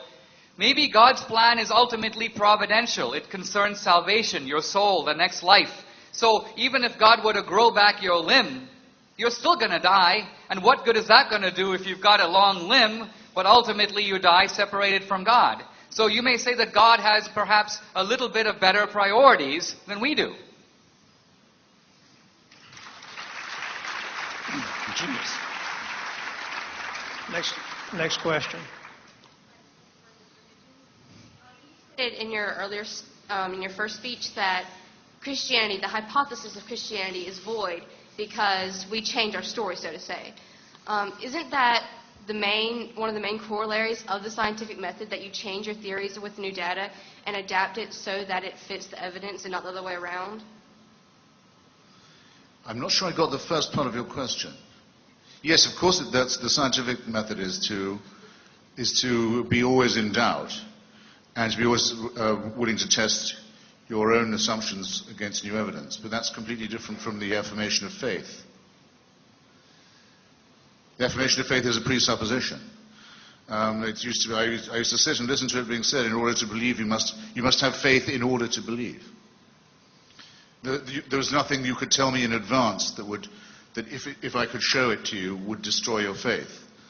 It's evidence proof in that case. You couldn't have a bigger discrepancy between two ways of looking at the world than the religious and the scientific one. Let me support your point a little different way, though. I think what she's trying to say, and I would agree with her completely, is that we always talk about scientific progress. We judge science by its latest and most spectacular advances. We judge religion by, you may say, its oldest and crudest interpretations. And so we don't concede religion the chance to progress like science. I mean, I could attack science by saying, let's look at those early scientists who, when people got sick, would cut them open and start bleeding them to death. let's look at the ridiculous theories of people like Thales, who lived in the 5th or 6th century before Christ, and that would be an indictment against science. You'd say, no, let's judge science by its best guy. Let's put up Einstein. But when it comes to religion, you don't concede the same progress, and it's quite possible that a religious principle, let's say the story of the Good Samaritan, the principle of help your neighbor, which is interpreted rather narrowly. In ancient Israel, it means that the Samaritan helps somebody outside his own tribe, but then through the centuries and through Christianity, this principle is universalized. So tomorrow, if there's a famine in Rwanda, that becomes my neighbor. Very different than what the Jews would have said in the time of the Old Testament, but it's the taking of the religious principle and, in a sense, progressively developing it through time. Scientific progress, religious progress. No, but the people, I'm sorry, I know I'm trespassing on the audience's time, but the scientific method is precisely to say, let's look at Thales and let's look at alchemy and rubbish medicine and these other things, and gradually overcome them and transcend them and find further and better innovations. It's not to say they weren't trying to be scientific. They were. Your analogy just doesn't hold. Now, you'll remember his name. I've forgotten it for the second. But the physicist who first came up with the idea of the Big Bang was a Catholic, practicing Catholic, at the University of Louvain in Belgium. Bernard Lemaitre. That's it. And he took his findings to the Pope of the time, Pope Leo, I think, who he said, I think, Your Holiness, you should know about this. And Pope Leo took it in as well as he could. He said, it's very impressive stuff. He said, if you like, I'll make it an article of faith. I'll say that all Catholics have to believe this. Now do you see the difference between the scientific and the religious method? I think that's the best illustration that I know. Professor Lemaitre said, actually, no, Your Holiness, I don't think that would be quite the way to spread the word. But there you go. Okay, next question. Thank you both for being here. My question is for Mr. DeSouza. If you wanted to logically demonstrate the existence of God to an 11 or 12-year-old, how would you do that? The question is, how would you make the case to a 12-year-old that God exists? And this is a very pertinent question, since I have in my house a 14-year-old daughter. And so we all have to make this case to our children, particularly now that we live in secular culture. You can't just assume it. I think that one of the best ways to show a child is to point to morality. Because children have a very clear, undiluted, and you may say undistorted sense of right and wrong. See, when we're adults, we develop cunning rationalizations. Because we want to do something that runs against morality, we try to invert the principle. In other words, we become extremely and ingeniously Clintonian in a way that Christopher Hitchens would fully understand. We try a moral inversion, which the right becomes wrong, the wrong becomes... Children don't do that. There's, in the child, you may say this sort of... The innocence of the child is, in a sense, the clear recognition of the difference. And so in that sense, children hear within themselves the voice. Children are actually natural theists. You don't have to give them a proof because in some senses they understand, they recognize this voice within them that's not them. See, their voice is to go for the cookie jar. But there's this other voice, not them, that's saying not to. Now what is the source of that voice? You can't say it's Darwinian. It makes no sense. That voice requires some acknowledgement and some explanation. And I'm saying the transcendent hypothesis is a better explanation than any rival one. It certainly isn't morality that we've made up. We might make up whether we want to live according to it. But to say we make up the morality itself, give me a break. It's a good statement of the case by Dinesh that our morality is innate to us, though, and not given. Okay, next question. I'd first like to thank both of you guys for coming here. It's a pleasure. And my question is for Mr. Hitchens. Is there a difference between the greatest conceivable being, or the laws of nature, and a God, one that is not sentient? And if there is none, do you support the ontological argument? I assume you're familiar with that. I got the ontological last bit. Could you speak up a little? Oh, I'm sorry. Is there any difference between the greatest conceivable being in the ontological argument and a God that is not sentient, one that Mr. DeSouza would argue for? And if there is none, would you not support the ontological argument, which could in many cases prove the existence of God? the shortcoming of the ontological argument, tempting though it can be, is that it assumes we could conceive. Well, one of the shortcomings is assuming that we're able to conceive something than which nothing greater can be conceived. It would be difficult for us, I think, to be able to stretch our minds to that limit of conception and not award sentience, because that seems to me, though again, you're always hovering on the verge of tautology here, greatness to us is in some way indissoluble from consciousness or sentience. This would still leave us with the problem of where the being was that had created this greatest conceivable being.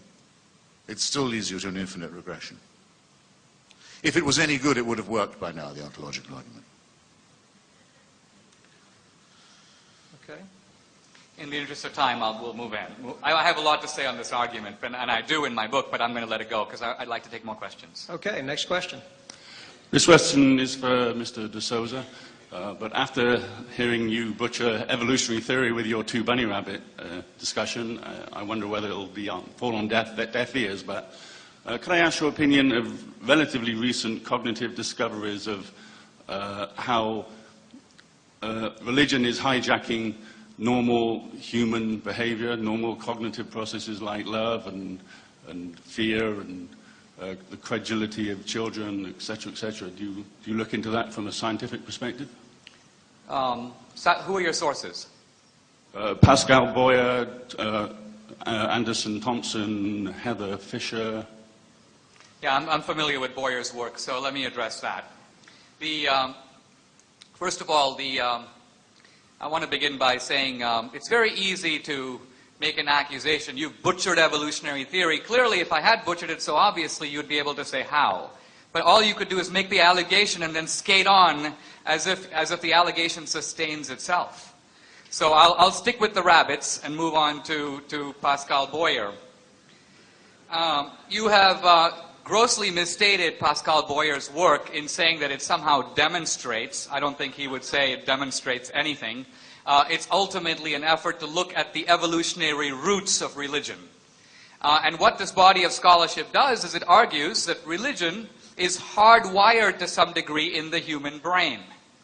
Now, by the way, I want to point to an aspect of this research that you should be aware of, because this is research that actually shows correlations and proves absolutely nothing. It's a little bit... In fact, the research, in a sense, was available 100 years ago. Everybody knows that if you give someone a heavy blow to their head, they lose consciousness.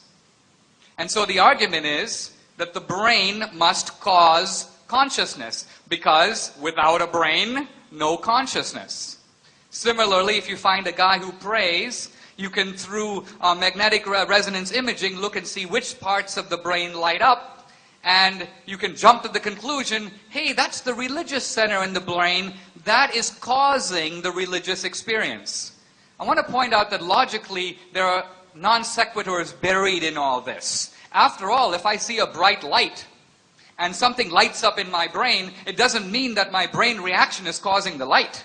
There is an external experience that my brain is reacting to, and yet the assumption of people who find religious node centers in the brain is that these node centers are fabricating the religious experience. So I think what's going on here is far from science demonstrating atheism. Atheism is trying to hijack itself as a premise of science. It's ultimately presuming clearly there's no external experience, so if I can find the part of the brain that lights up spiritually, I have proven that religion is an illusion and there's no external experience there whatsoever. Now, first of all, you know, the Declaration of Independence speaks of what it calls a decent respect of the opinions of mankind. 99% of all Homo sapiens on this planet from the beginning of time have had not only the belief in God, but in many cases the experience of God. They feel an experience of God in their lives. This is all empirical data. It's experience. Can this all be written off as illusion? Oh yeah, but I know 10 guys who claim to have seen UFOs. Yeah, but you show me 5 billion guys who have seen UFOs and I'll be searching for them myself. In other words, once you accumulate enough observational data, you've got to take the experience seriously. So I think the question, in a sense, reveals precisely the kind of arrogance that tends to write off religious experience, pretend that science has proven things that it has far from proven, and invoke authorities who would be embarrassed to be invoked in this context. Can I just say very quickly, I think you ought to be suspicious of your own argument here, Dinesh. The quantity theory has huge dangers to it. For one thing, we don't know that many people who attended services made worshipping noises and so forth, that they were doing so voluntarily. We've no means of establishing that. We do know what would have happened to them if they hadn't made these professions of faith, and we know what did happen to many who tried to ask even the most elementary questions about it. In societies like our own, which are not subject to direct religious coercion, the figure for people who have some kind of belief is much more like 85 than 99%. A good number of people, not all of them stupid, are born, if you like, without the ability to place themselves in a faith position. They just can't do it. I know, because I'm one of them. It may be a deformity, a cognitive one, for all I know. I don't think that it is. But if we're going to argue that nature makes a lot of people feel religious, which I certainly don't doubt, I think the majority of people have most of the time been at least somewhat religious, then you must concede also that there's a large minority of people for whom that is not so. Okay. And I do. Thank you. Next question. My question is to Mr. Hitchens. We have a theist and an atheist before us, but could it not also be stated that we are all agnostic with leanings towards or against God? Well, Thomas Huxley, who was Darwin's great champion, is a man I respect in many ways, and his famous debate with Bishop Wilberforce is an imperishable document at the Museum of Natural History in Oxford. But I often feel I can't thank him for inventing the word agnostic, which he did. I think the word, I hope this is interesting to you, it's a product really of Darwin's own wish that his theory not be harmful to Christianity. He hoped very much, when he first evolved it, that the origin of species and the theory of natural selection was going to be compatible with faith. It took him a long time to decide that, at least in the form that faith then took, it wasn't going to be compatible. It took him a long time to go on and lose his own personal faith, which was actually for other reasons. But the word comes to us from this attempt at a compromise. I myself, perhaps temperamentally, am more in favor of making a pretty strict choice and not avoiding or temporizing these things. I think if you come to the conclusion that no serious or believable or credible evidence for the existence of a supreme being, let alone a benign, intervening, caring one, has been adduced, I think you're really obliged to say, not that you haven't made up your mind on it, but that you don't believe it, which would be my view. Very briefly, I do think there are a lot of seekers, and they would fall in the agnostic category in the sense of, I don't know yet, I'm on the voyage, I want to search. I think the point that Pascal made that I was going to get at to earlier was, he said the problem with the agnostic position is at some point it runs out of gas. And that some point is the fact of death. Ultimately, at death, all abstentions are counted as no votes. So the agnostic who in a sense says, I'm not going to take a position, but I'm going to live as if God did not exist, is in some senses a de facto atheist. It's a de facto atheist who's not in a sense admitting it. And in this sense, I think I would agree with Christopher Hitchens, this is a rather alarming moment in the debate, a point of agreement. But the point in some sense is agnosticism, if taken as an enduring philosophical position, it's a little bit of a dodge. On some issues, it's like voting. I won't vote and I'll pretend like I have not favored either side. Not true. If you don't vote, your no vote does affect the outcome in that, had you voted, it would have tilted the balance this way or that. So a no vote does count, it just counts in a different way.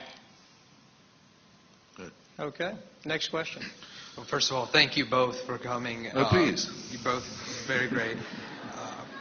And Mr. Hitchens, I respect you a lot, so the question is for you. One of the main complaints against atheism from some modern apologists and some people is that atheism is hopeless. As an atheist, where can you gain hope? Not freedom, but hope And how can you grant that to other atheists and potential atheists within this audience? Well, it's the presumption that underlies that question, which I'm sometimes faced with in other ways, is that if you thought there was going to be a celestial dictator, that would give you something to hope for. I fail to see why that's the case. As I've given you my reasons, I think that would be a very bleak situation indeed. Just as, well, let me back up for just a tiny second. I wouldn't say that atheism was a morally superior position. I wouldn't say it was a morally inferior one, certainly. But there's a tiny edge that it might possess, and it's this. We can't be accused of wishful thinking at all. We will accept conclusions that may be unwelcome to us. We don't say, well, I won't believe this because if I did, it would mean I'd have to be a pessimist. I mean, that would be absurd. It would be counter-intellectual. I'm not particularly delighted at the thought of my own biological annihilation, of my returning to atoms. It doesn't delight me. My conclusion is it's the overwhelmingly probable thing, that the likelihood that I'll be reassembled and we'll have this discussion again in some theme park is vanishingly small. And if you want to reintroduce the question of hope, no, I don't like the idea that at a certain point I'll be tapped on the shoulder and told, you have to leave the party now, and you can't come back. And not only that, it's going to go on without you. I don't particularly like that thought, but I think it will happen. On the other hand, if you replace it with the thought, the party's going to go on forever, and Daddy will be watching you at it all the time, and you can never leave, if you find hope in that, I wish you joy of it. I think, just very briefly, I think to accept unwelcome news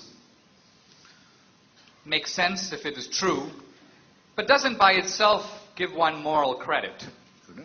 Because you could be accepting the unwelcome news, not because it's true, but for all kinds of other reasons.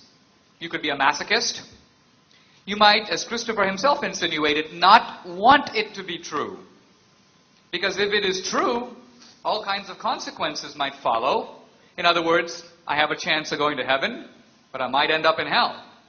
I would rather believe there is no heaven and hell, so I can live my life exactly as I want. I don't have to follow all these commandments and codes and so on, and I can, in a sense, abolish moral accountability.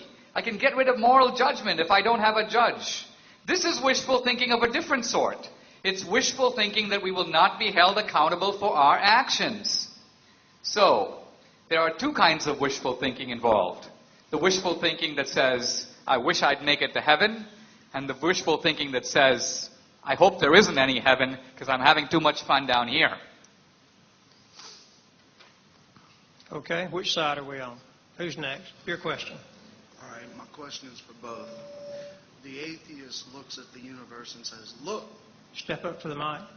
The atheist looks at the universe and says, look, that proves there is no God.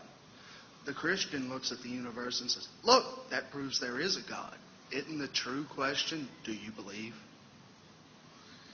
Well, that certainly isn't the atheist position. The atheist says that the universe is explicable without any supernatural assumptions. The universe gives you no reason to think, nor does anything else in nature give you any reason to think there's a supernatural dimension. It doesn't prove the non-existence of God because that can't be proven. The Christian position... But the proof that there is something that's been attempted by some extremely intelligent people, not exempting my friend and comrade, but there's no satisfactory proof has ever been or ever will be found. It's evidence proof in any case. It's a matter of faith. In a Newtonian universe where space and time extend indefinitely, infinitely, it's a little difficult to see how the universe could have had a beginning or how a God could have created it. However, with the important discovery in the last century that the universe has a beginning, we have the following argument. It's not a proof, it's an argument. And it appeals to human experience. In our human experience, everything that has a beginning has a cause. That's proposition number one. Proposition number two, a statement of fact. The universe has a beginning. Conclusion number three, the universe has a cause. 4, the cause could be natural or supernatural. 5, we rule out the natural cause since the universe includes all of nature, and we presume that nature doesn't cause itself or bring itself into existence. Therefore, there is a supernatural cause. That cause we call God. You should believe that. You believe anything. Sorry, what are you signaling? 5 minutes. Okay. In your opinion, is a basis for any importance, any speciality, whether we call it rights or dignity? What makes any member of this species, you or I or anyone, special in a species that you say is a physical and biological accident and will inevitably be destroyed by the stars?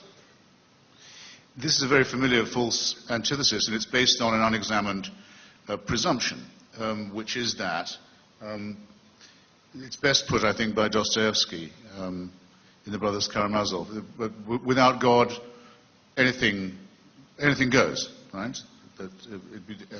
You're awarded permission to do as you like. Nothing really matters. The lives and rights of others are unimportant without God. But wouldn't it be, I won't say more true, but at least as true to say that with God, all atrocities and indifferences are also thinkable, sometimes mandated. Some religions order you to enslave people. The Old Testament repeatedly orders you to do it. They order you to mutilate the genitals of children. They order you to be terrified of the menstrual blood of women. They order you to inflict rape and exile and dispossession and torture on other people. You don't have to look far if you open your newspaper and go around the world, just do a quick tour d'horizon and see the ways in which the parties of God enjoin people to behave. In other words, I absolutely reject the grammar of your question, and I also very much resent, as I've told you before, gave you fair warning on this point, very much resent the smug religious assumption that anyone who can mention God has a moral edge on me. Not so. Go back and try again. Christopher... No follow-up question. Very briefly, I don't think he meant it in an accusatory way. I think he was asking it perhaps with an example. We're always told, care about the earth. Look after the planet. Because future generations are going to inhabit it. Now, in some sense, in a Darwinian sense, you could say, well, why should I care about future generations? What have they ever done for me? Why should I? I can care about my children, but I think the Earth's going to be around for them. Eons down the road, if there's global warming and the planet is 5 degrees warmer 500 years from now, who cares? Why should we care? Why should we invest in things that are not to our Darwinian benefit? I think this question still awaits a full answer. Because I think the atheists are too quick to say we can remove God and leave morality securely in place. In fact, Nietzsche was the one who disputed that. He said, no, you think you can... The point of God is dead was not some crude assertion that God should be cremated or we can't believe in God. It was the consequences of the death of God. Nietzsche was actually talking to atheists. When Zarathustra comes into the public square, the people surrounding him are not religious believers, they're atheists. And Zarathustra says to them, you fools, you don't understand the implications of what you're saying. If God is dead, all the morality that came out of God has to go too. It can last for a little while, but over time it will erode. And Nietzsche predicted terrible wars in the 20th century that would follow the secularization of European society. And boy, was he an atheist prophet on that score. But there's a specific Christian school called premillennial dispensationalism, and it's not the only one, that says, who cares about the environment, who cares about the planet, who minds about all this? Jesus is coming back, he's coming back real soon. You're wasting your time with conservation measures. And mutatis mutandis, that would be just as true of any other calamity, that if you believed in God, you could be as indifferent to it as you wished. Who said the following about the prospect of a nuclear holocaust, a nuclear extermination of humanity? Who said this about it? The worst it could do would be to move people more rapidly rather than less into a state of futurity to which they're destined in any case. Wasn't me. No, it was the Archbishop of Canterbury when there were first protests against Britain testing a nuclear weapon in the atmosphere. It was an ex cathedra statement by the Archbishop. It's a statement that's perfectly congruent with the Christian faith. Okay, we have time for one more question over here. Okay, this question is for you, Mr. Hitchens. If there is no God and no higher calling for our lives, then what is the point of life? And not only that, but how can you say that our God is cruel if he gives us a chance for eternal life and for a higher calling?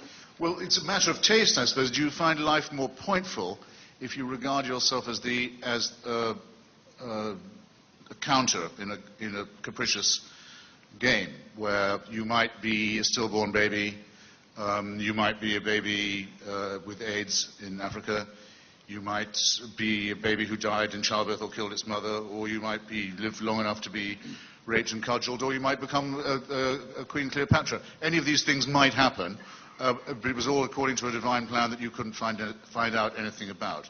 You just had to pray and hope to be lucky. Why is that pointful? Why does that make your life? Why does a faith like that make your life more meaningful? It seems to me to have the very severe risk of making it much less so. I'd like to highlight two brief points. One of them is we've heard a lot about how cruel God is.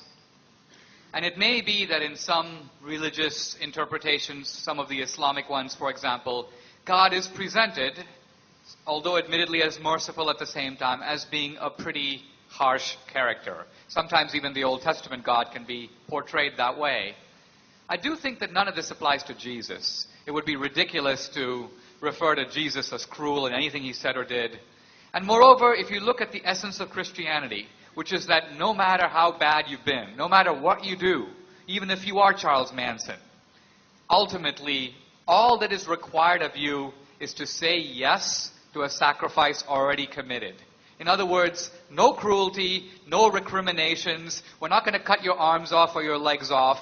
All that you have to do is accept what Jesus did for you on the cross. And that's it. What could be a lighter requirement? It's like the Garden of Eden. It's a beautiful place. Do whatever you want. Just don't eat from this one tree. But such is the perversity of human nature that tree we've got to go bite out of. And this simple Christian commandment is too much for us. God is too cruel to ask that we just say yes to a free gift. One other thought. And that is, I think when you're asking about the point of life, you're getting back at the question earlier about the practical benefits of atheism in Christianity.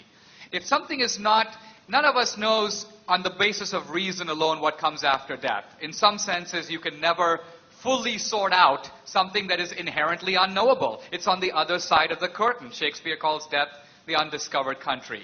So since we don't know for sure, we've got to orient our life one way or the other. We've got to make a choice. So in some senses, the question is, which solution benefits you more? Which gives you more practical payoff? Now, if I had a child who was, let's say, killed by cancer, and I go to an atheist and say, what do you got for me? The atheist was basically going to say, cancer cell 1, DeSouza family 0. There's no point to it. There's no meaning to it. There's no consolation I have to offer you. Ultimately, this is nature. Get used to it. On the other hand, the Christian way is different. It at least offers me that there is a divine being superintending the universe. There might be some meaning or purpose in this, even if I don't know what it is. There's the possibility I might be reunited with my son or daughter in a future life. I may not believe all those things, but my point is if I do believe them, they're going to give me a very practical sense of benefit and hope. In that sense, Christianity delivers the goods in a way that atheism can't. Well, I sure don't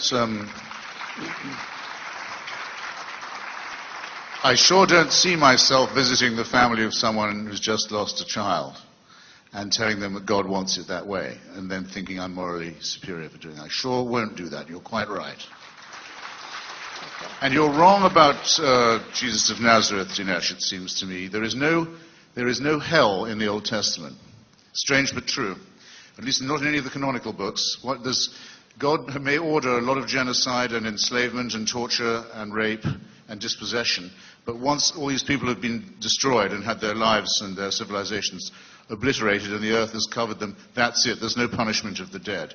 For infinite torture, For torture that goes on forever, you have to go to the Nazarene, who says that those who don't accept his gentle and meek and mild preachments can depart into everlasting fire. Again, something in me resists being spoken to in that tone of voice. If we get this lady's question, we'll have answered everybody's. Sure. That would be wonderful. It hardly ever happens.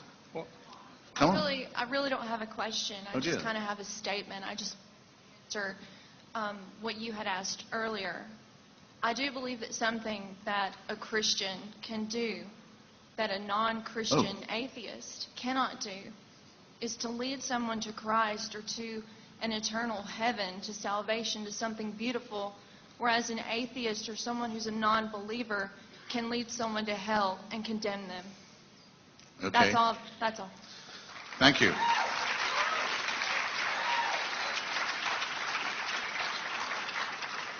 Comment, Mr. Hitchens. It doesn't quite respect the terms of the question, but I appreciate the thought anyway. Okay, thank you both. Especially the gentlemen. thought that I'm going to hell.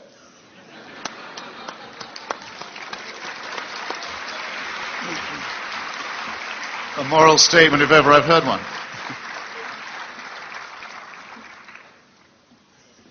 Let's take this opportunity to thank both of these gentlemen for being here with us tonight.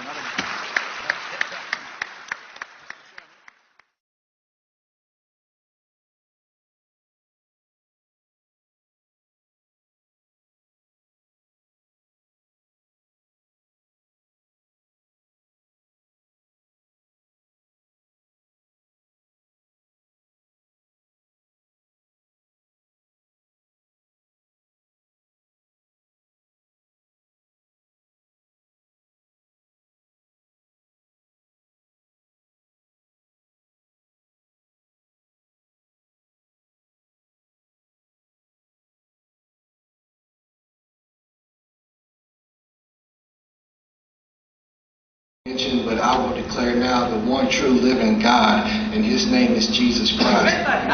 Do you have a question? Because he forgave me, and now I have the Spirit inside me. So, Okay, let's ask a question, not make a commentary. Yes, sir. God loves you. Yes. God bless you. Well, that was real. For coming this evening. I'd like to speak to your analogy about going in and subduing the male and grabbing the woman and raping her and making this a moral question. I can think of one place where this is actually a God-mandated thing. If you happen to be a Hebrew invading Canaan, slaughtering A Christian can do that a non-Christian atheist cannot do is to lead someone to Christ or to an eternal heaven, to salvation, to something beautiful, whereas an atheist or someone who's a non-believer can lead someone to hell and condemn them. Okay. That's all. That's all. Thank you.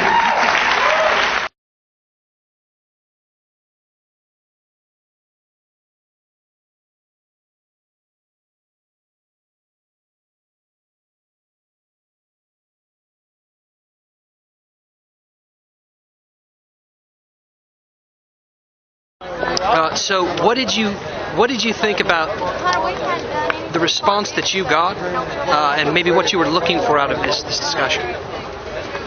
Well, I got what I wanted, which was a defense by Christopher Hitchens of the atheist position. I guess what I didn't get was a clear explanation by Dinesh DSouza. He just equivocated far too much for me. And as you know, I made a comment and not a question. I really wish I'd phrased it in the form of a question, because then I would have gotten something out of DSouza also. So how did you feel about the response you got to your particularly science-laden question? It was very trivial. I probably knew it wasn't going to happen anyway, because you just get such a short period of time to say an advanced question like that. But it did. The evening was such a success for me because it's the first time I've seen Christopher Hitchens and Dinesh DSouza. So and I've seen a debate like this go on many times on the internet and television. So I wasn't really here for the actual information. I was here for the experience. So how did you feel about the answer you got to your question and the experience overall? Well, first overall, I thought it was very great. I thought both of the debaters were evenly matched, as I've seen several of their debates before, and they do seem pretty even. As far as my question in particular, I think he did exactly what I told him not to do, or asked him not to do, and he did otherwise, and not actually answering the question, dance around it with deep philosophy that didn't answer it at all.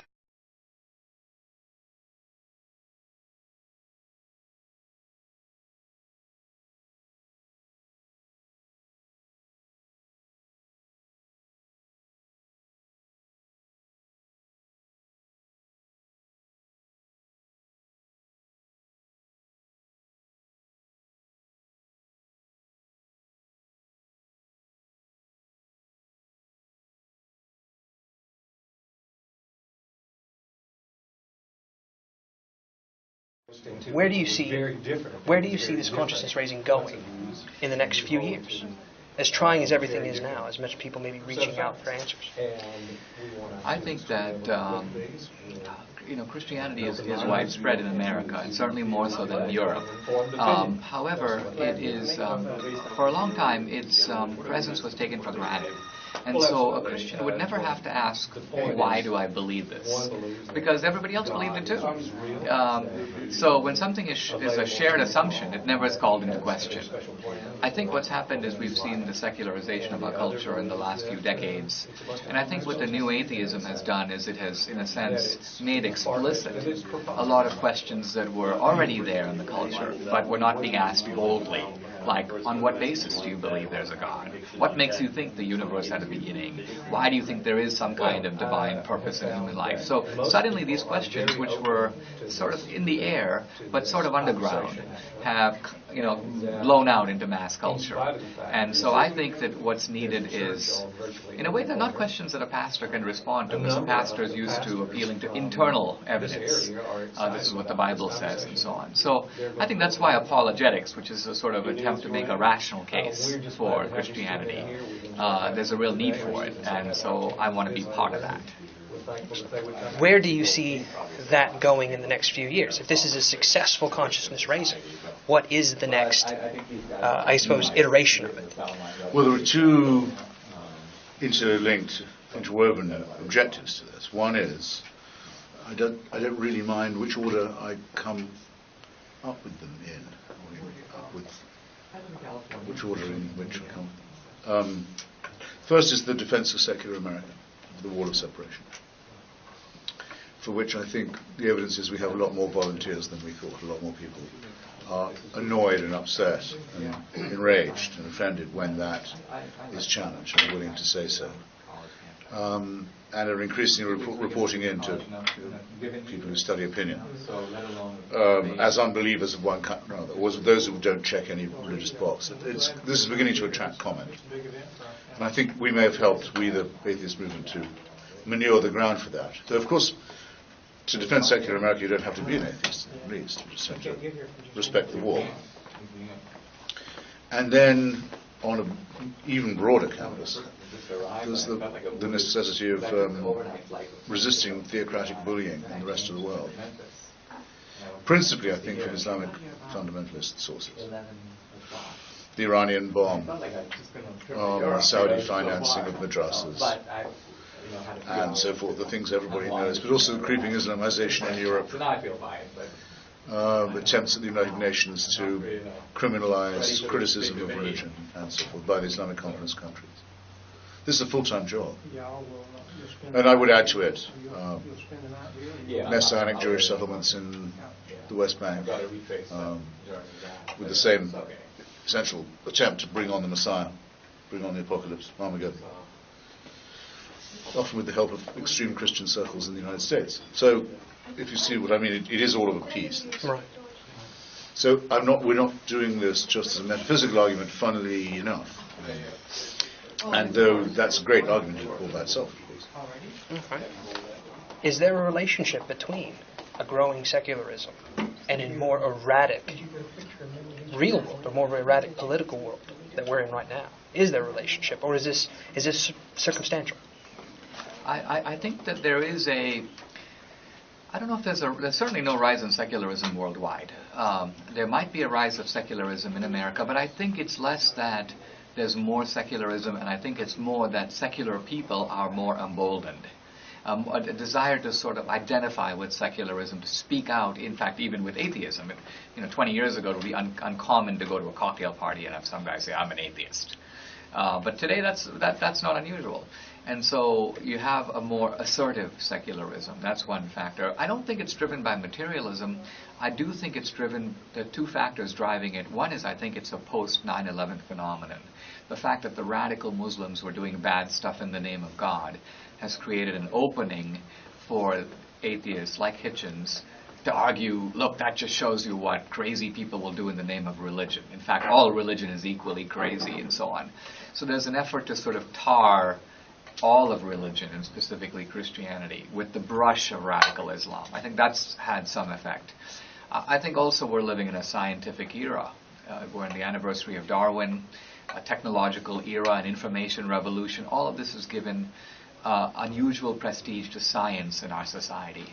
And I think what the new atheists have done is very cleverly embrace the banner of science. They said that is our religion, in effect. That's our outlook. And so, since science has a lot of prestige in our society, I mean, we trust our lives to science every time we step on an airplane. That helps to see why this new atheism can claim to be, I think wrongly, but claim to be the party of reason. It's essentially saying that science is our way of knowing, and it's better than the religious way. If we had a true separation, yes, I would say maybe not even the elimination of religion, but the marginalization of it. What does that society look like for America? How is it much different than what we're doing now with it? The way I'd have to answer that question would be this. People often say that a completely atheist or materialist society would be either very ugly or very bleak, or rather arid. And I dare say it's easy to see why people think that that's true. But what hasn't yet been tried, and what would be the level playing field test, would be this.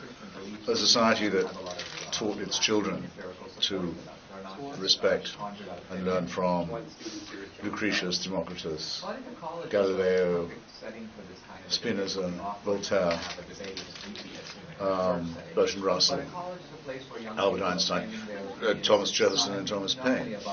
Well, we don't have a society that quite does that, which would be the fair test. But the nearest approximation to it we do have is the United States of Virginia Statute on Religious Freedom and the First Amendment, where any religion can be practiced, but no religion can be enforced or can be privileged by the state, or can feed off the taxpayers' money. And that is worth fighting for, it seems to me. Was worth fighting for and is worth defending. Voila. Thanks, sir. Voila.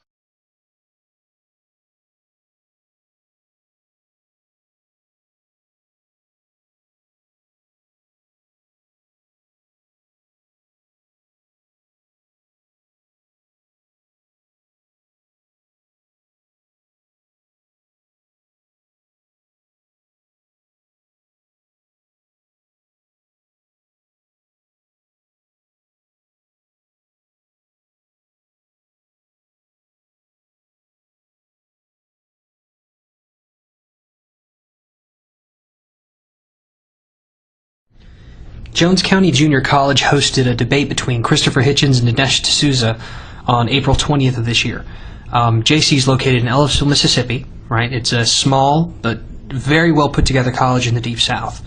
Having gone to a larger, well-funded, very high-profile institution here in the South, I can admit to being very impressed by their campus and amazed at their facilities, really.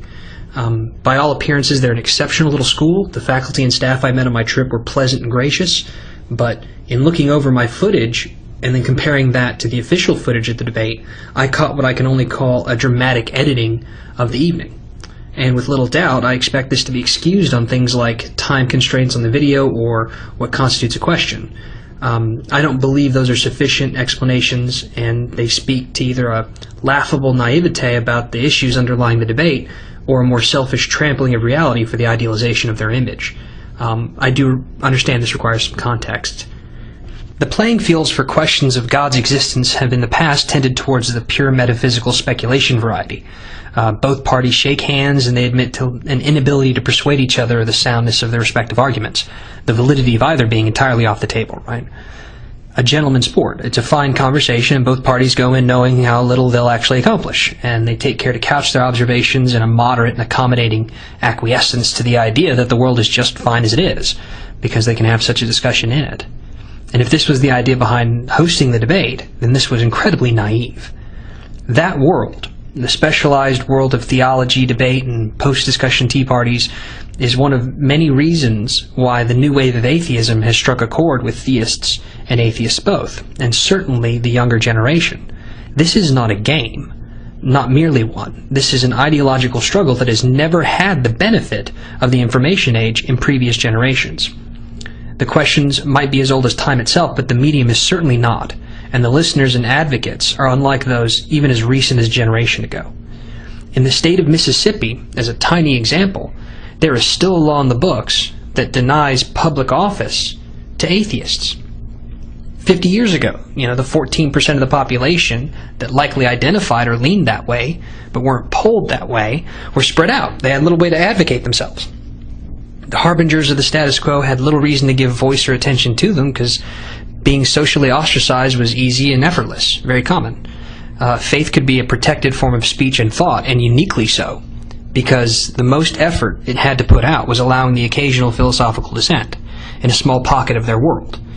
Though too often people had to be genuinely shunned and disconnected, often threatened, sometimes accused, slandered, sometimes assaulted to maintain that power.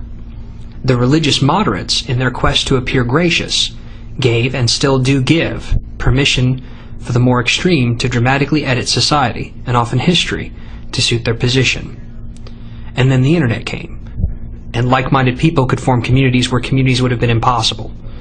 A simple unbeliever, pressured to hide their clarity, could turn to a place where reality was expressed, and he or she could know that they weren't alone, they weren't odd, they weren't worth less, there wasn't anything wrong with them for their unwillingness to lie to themselves about something as personal as what they think.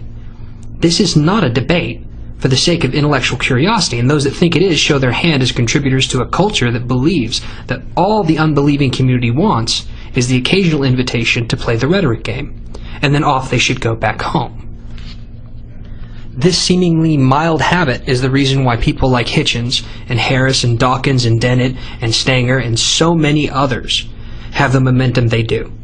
Not because the lukewarm and content gentry are again interested in age-old questions all of a sudden, but because there's a surge of need from the atheistic community, spread thin and marginalized except when convenient in the past, to be taken seriously and taken honestly. And the method they have most advocated, in contrast to the revisionism and expanding tautologies of the faithful, has been freedom of speech. Letting the playing field show itself for what it is, not for what we would idolize it to be, the very difference between a theist and an atheist. For every Pat Robertson or Jerry Falwell that is politely removed from the occasional intellectual discourse, permission is given to dozens more like them. And every outspoken, Bible-thumping Christian that is excused as not representing us, we marginalize the atheist community by making their case look less accurate.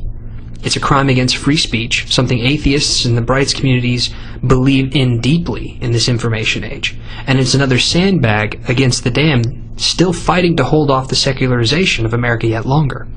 It's dishonest, and it's unfair, and it has more in common with propaganda than journalism. This is Jones County Junior College's own footage of the debate, and specifically the question and answer section.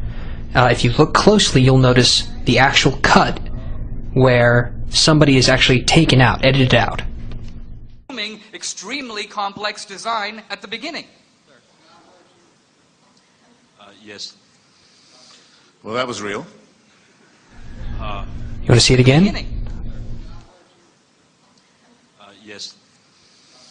Well, that was real. And here's the footage I caught, not 5 feet away, of the exact same time. But I will declare now the one true living God, and his name is Jesus Christ. Do you have a question? Because he forgave me, and now I have the Spirit inside me. Okay, let's ask a question, not make a commentary. Yes, sir. God loves you. Yes. God bless you. Well, that was real. Also taken out of the official footage is this guy. Thank you, gentlemen, for coming this evening. I'd like to speak to your analogy about going in and subduing the male and grabbing the woman and raping her and making this a moral question. I can think of one place where this is actually a God-mandated thing. If you happen to be a Hebrew invading Canaan, slaughtering Canaanites. And before we think that they simply cut out everybody who didn't ask an actual question, you'll notice this part, which is right there at the end of the question-answer session, where this young lady actually makes a statement as well. That a Christian can do, that a non-Christian atheist cannot do, is to lead someone to Christ or to an eternal heaven, to salvation, to something beautiful, whereas an atheist or someone who's a non-believer can lead someone to hell and condemn them.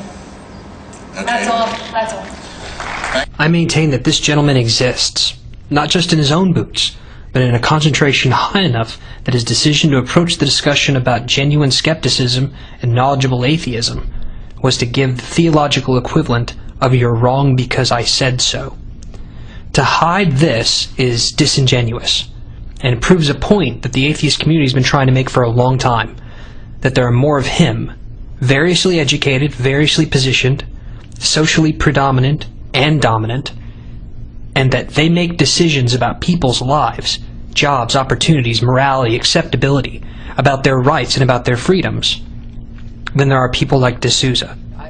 The cultured and careful, informed and vibrant proponent of religion is often not the problem. This is. When the world looks at JC's footage, they will see a tempered society, even-handed and accepting.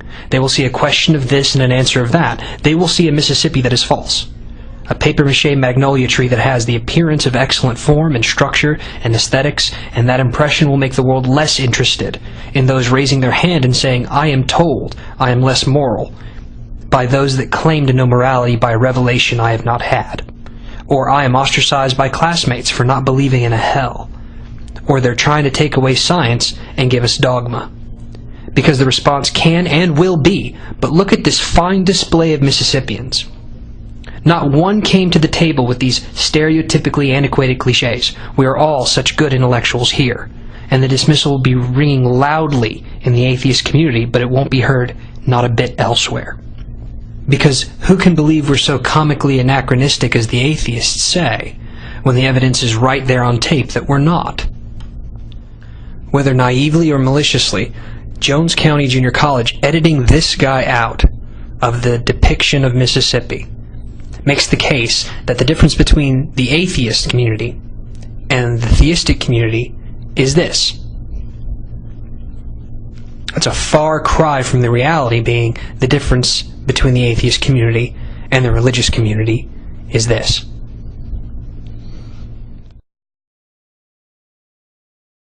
Will champion as their cause. The point I want to make is that these values have assumed the importance that they have in the West, and in fact, in some cases, in the world, because of Christianity.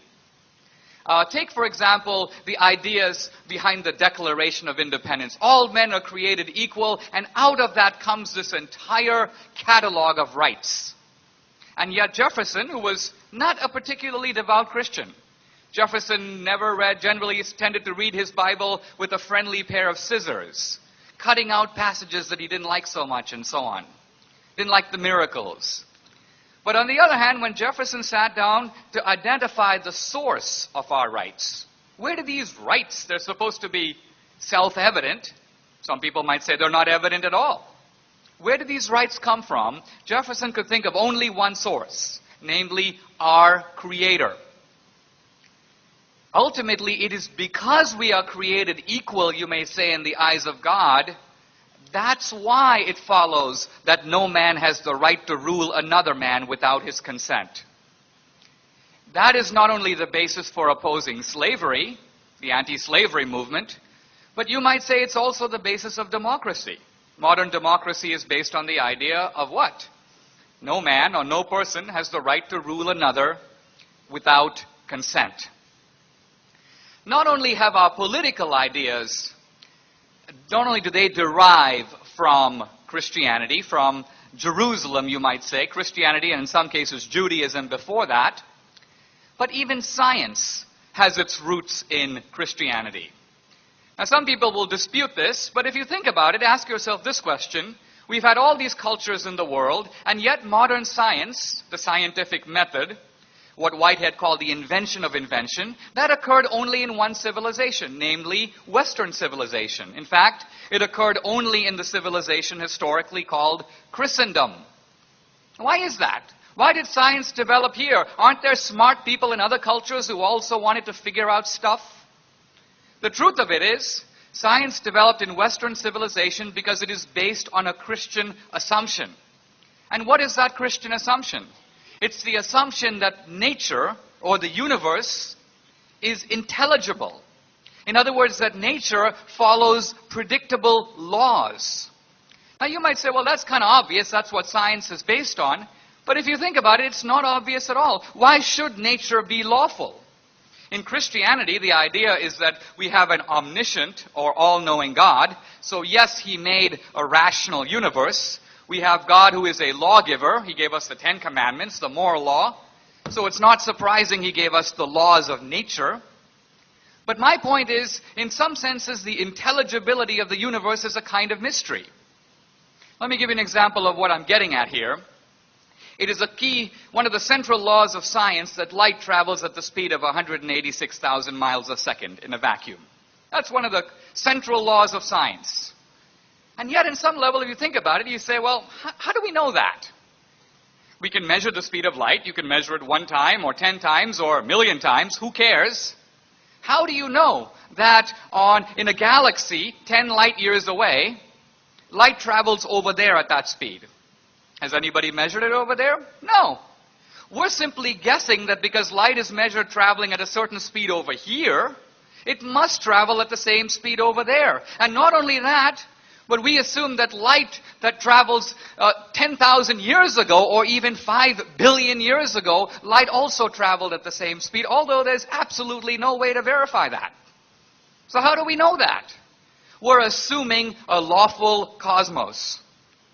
Now again, when you go to other cultures, you see right away how this assumption is immediately called into question.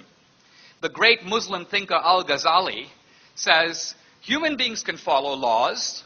If you're driving on a street, you see a stop sign, you stop. But that's because we are intentional and purposeful agents. He says, how can inanimate objects follow laws? How can an electron know what to do? And Al-Ghazali says the whole universe exists in the mind of Allah. Everything happens at every second because Allah wills it to be so. There's no other way it can happen. The point I'm trying to get at here is to show that it is only in Western civilization, it's only in the orbit of Christianity that we have this idea of a rational, intelligible, lawful, mathematical universe. And while people often talk about science as opposed to Christianity, if you were to make a list of all the great scientists of the last 300 years, a list that would surely include people like Galileo and Copernicus and Kepler and Leibniz and Pascal and Boyle and Newton, you'll discover that the vast, vast majority of these scientists not only believed in God, but most of them were specifically Christian. So Christianity, in a sense, is the author not only of many secular values, but also of the science that is today invoked against Christianity. I've spoken a little bit about the legacy of Christianity. I have a lot of material to cover, and my time is so limited, so I need to adopt the motto that King Henry VIII used with one of his wives. He said, I can't keep you too long. So I need to fast forward a little bit. And now I want to talk, if I may, briefly about morality. And I want to try to show that one of the things that's great about God is God ultimately is the moral lawgiver of the universe. The first thing I want to show is that morality is universal. This is very obvious. We all have, if you can. By the way, some people think we get our morality from the Bible. But that's not strictly true. I tried to remind myself when I first read the Ten Commandments, did I read the Ten Commandments and say, oh, let me see, stealing is wrong. Wow, unbelievable. I had absolutely no idea. Killing is wrong. That's another big surprise. No, the truth of it is when I read the Ten Commandments, I already knew them. I already knew. The Ten Commandments is not an inventor of morality, it's a codification of it. Really, morality is the voice within, what Adam Smith calls the impartial spectator inside of us. And all of us have morality. I was speaking on the campus the other day, I said, you know, look, if we were to bring a little dog into this room, and Christopher Hitchens were to get up and start stomping on it, there would be a tremendous wave of revulsion throughout the room. And someone in the audience shouted, well, what if it's a cat? I said, well, then we'd all be equally entertained. But nevertheless, the point is when we acknowledge within us the existence of a moral law, remember that law cannot come from nature. And here's why. Nature is simply a description of what is the case. Nature is a description of reality as it is. Morality is a description of reality as it ought to be. And that's two very different planes of existence. The way things are and the way things ought to be. Nature supplies the former, but it does not supply the latter. So what is the source of morality? Where do we get this little voice of conscience inside ourselves that seems to speak with unimpeachable authority? I mean, we can dispute our conscience. One of my friends says, I'm always wrestling with my conscience and I usually win. But what he's trying to say is my conscience is an acknowledged authority. I might not go along with it, but I don't dispute the unimpeachable power of what it has to say. And my point is, what is its source? I think it makes more sense to think of conscience as transcendent, which is having, you might say, a non-natural or, I would say, supernatural source, than to try to account for it in natural terms, which is simply to confuse the way things are with the way things ought to be. And I want to turn to an argument for the existence of God and for belief in God that I think we would do well to consider, particularly if we are not strong atheists, but you might say sitting on the fence. Or we're Christians, but we're not really sure why we believe what we do, whether it makes sense. I want to conclude with an argument that was raised by the philosopher Pascal. And Pascal makes the point, how am I doing on time? Fine. Pascal makes the point that in life, we have to make decisions even though we don't always have full information. Years ago, when I got engaged to my wife, I said to myself, I don't think I should give her the ring.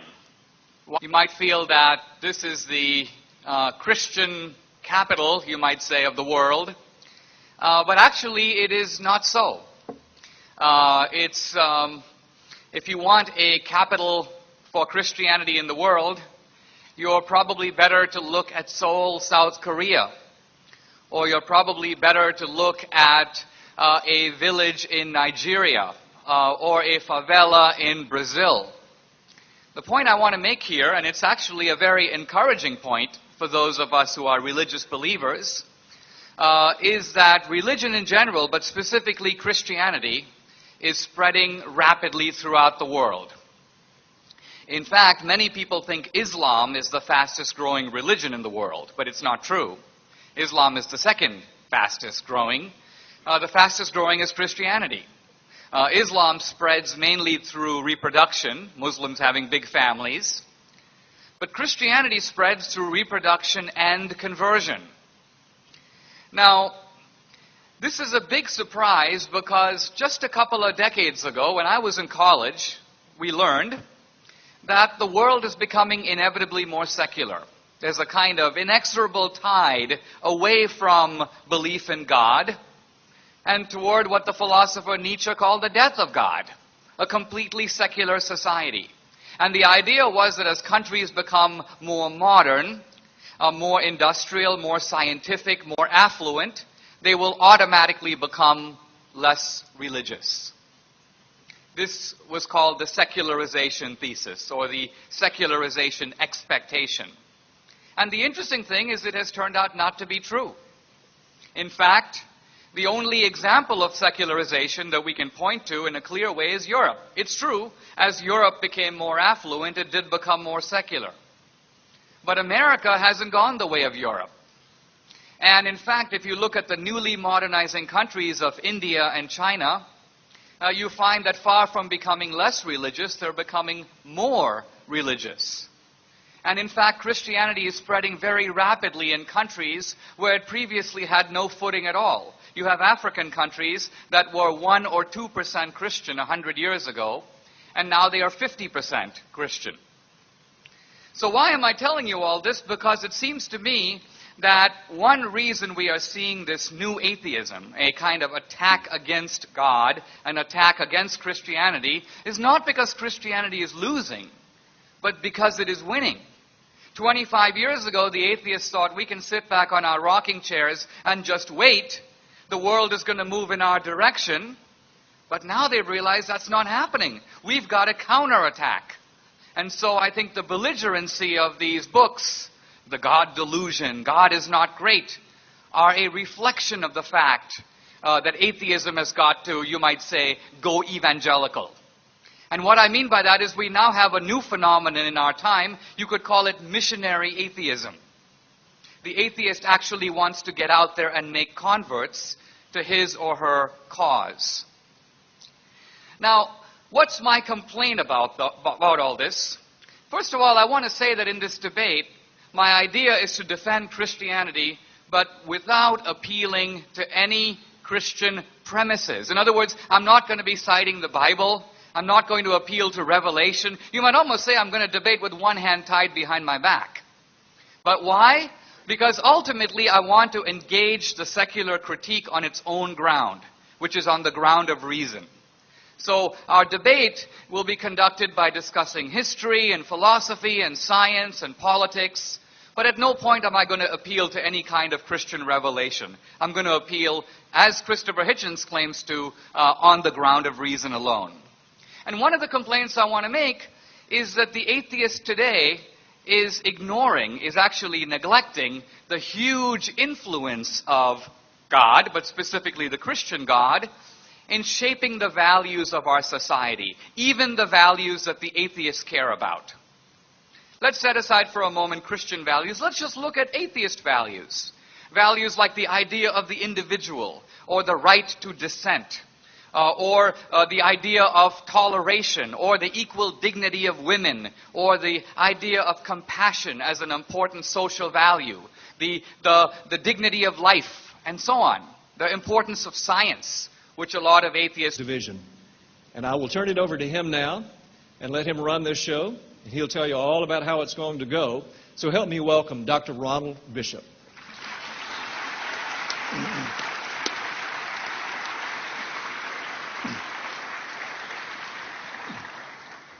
Thank you, Dr. Taylor, and welcome to all of you to Jones County Junior College.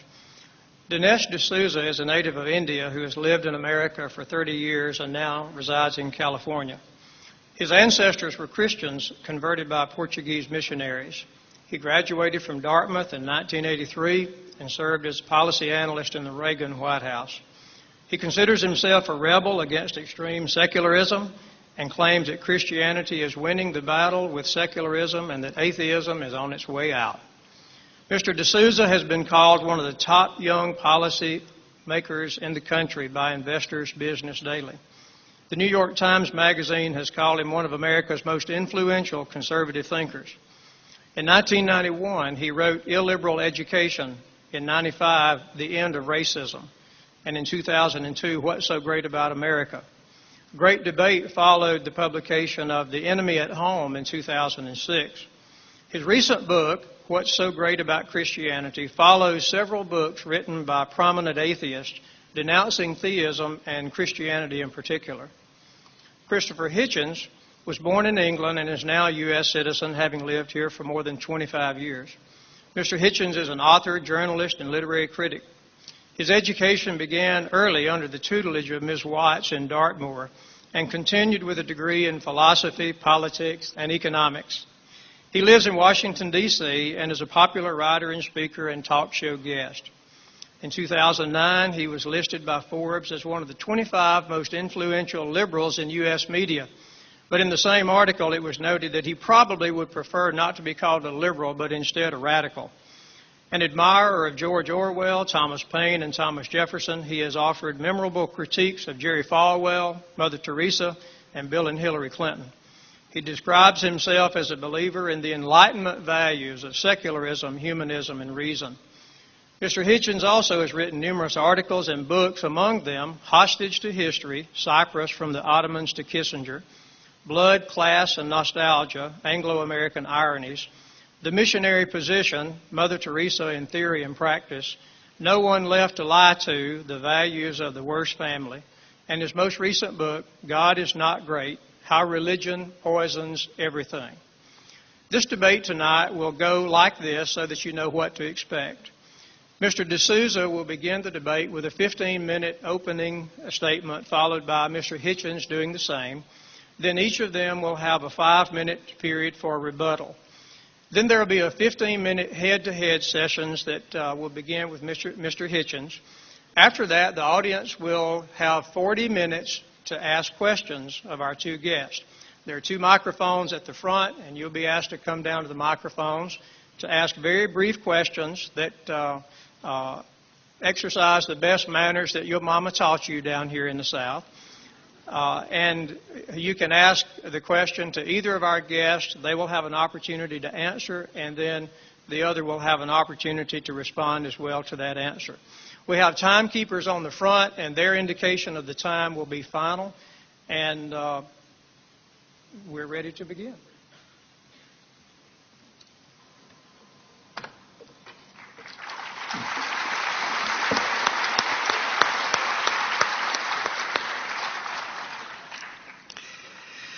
Thank you, Dr. Bishop. That was a very gracious introduction. In fact, I think I might have been the only guy sitting up here going, more, more, more. I am very pleased and honored to be here. I must say that I love the South, and I mean that in more ways than one. My wife is from Louisiana, and her name is Dixie. We now live in San Diego, and many people don't think that's a real name. But I'm delighted to be here in Mississippi, delighted to be crossing swords again with Christopher Hitchens and addressing the topic of what is so great about God. Now, here in the Bible Belt,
Good evening. My name is Mark Taylor. I'm the Dean of the Charles Pickering Honors Institute here at Jones County Junior College. And on behalf of Dr. Jesse Smith, our President, our faculty, our students, and our Board of Trustees welcome to the MP Bush Fine Arts Auditorium and the final event in our speaker series this spring that brings us to a conversation, What's So Great About God, with Dinesh DSouza and Christopher Hitchens. Just 2 weeks ago, we hosted Jimmy Morris of the Rookie fame, and earlier in the semester, we hosted Dr. Robert Kayette, Chancellor of the University of Mississippi. So we've had quite a diversity of speakers, and we look forward to what these two gentlemen bring to us this evening. I want to, first of all, thank some people who made this evening possible.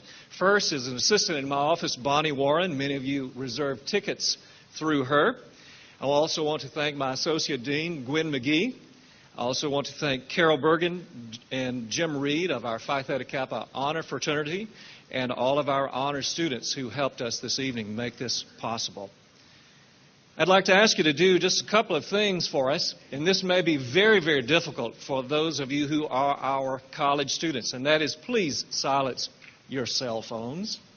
We'd love for you just to turn them off, but at the very least silence them, and we'd love for you to leave them in your pocket or in your purse during this evening's events. Also, we'd like for you to refrain from walking, especially along the center aisle, because we are videoing this tonight, and it will be hopefully by tomorrow at jcjc.tv. Again, that's jcjc.tv. You should find it there. And we would love to see these gentlemen instead of your head as it walks past the camera. I've had the pleasure this day of spending with two men that I had not met prior to today, and it has been a wonderful day, a really interesting day, from picking them up at the airport and having lunch and then having them speak to our honor students this afternoon and then dinner at the President's home this evening. And one of the things that I've found is that they disagree, but they disagree so agreeably. And maybe that will change tonight. I'm not sure. We may be in for some verbal pyrotechnics. But the thing I'd like to ask you to do is to help them agree or disagree agreeably tonight. You may like something that they say. You may dislike something that they say. But play along with us, if you will. I would point out that after the event tonight, books will be on sale in the lobby, and both gentlemen will be there to sign them as well. And I will tell you more about that later on. But right now, I'm going to get out of the way and turn this over to our moderator. His name is Dr. Ronald Bishop. He's been on our faculty for 20 years and taught classes like philosophy, world religion, Old and New Testament, logic, and ethics. And he's newly appointed as the chair of the humanities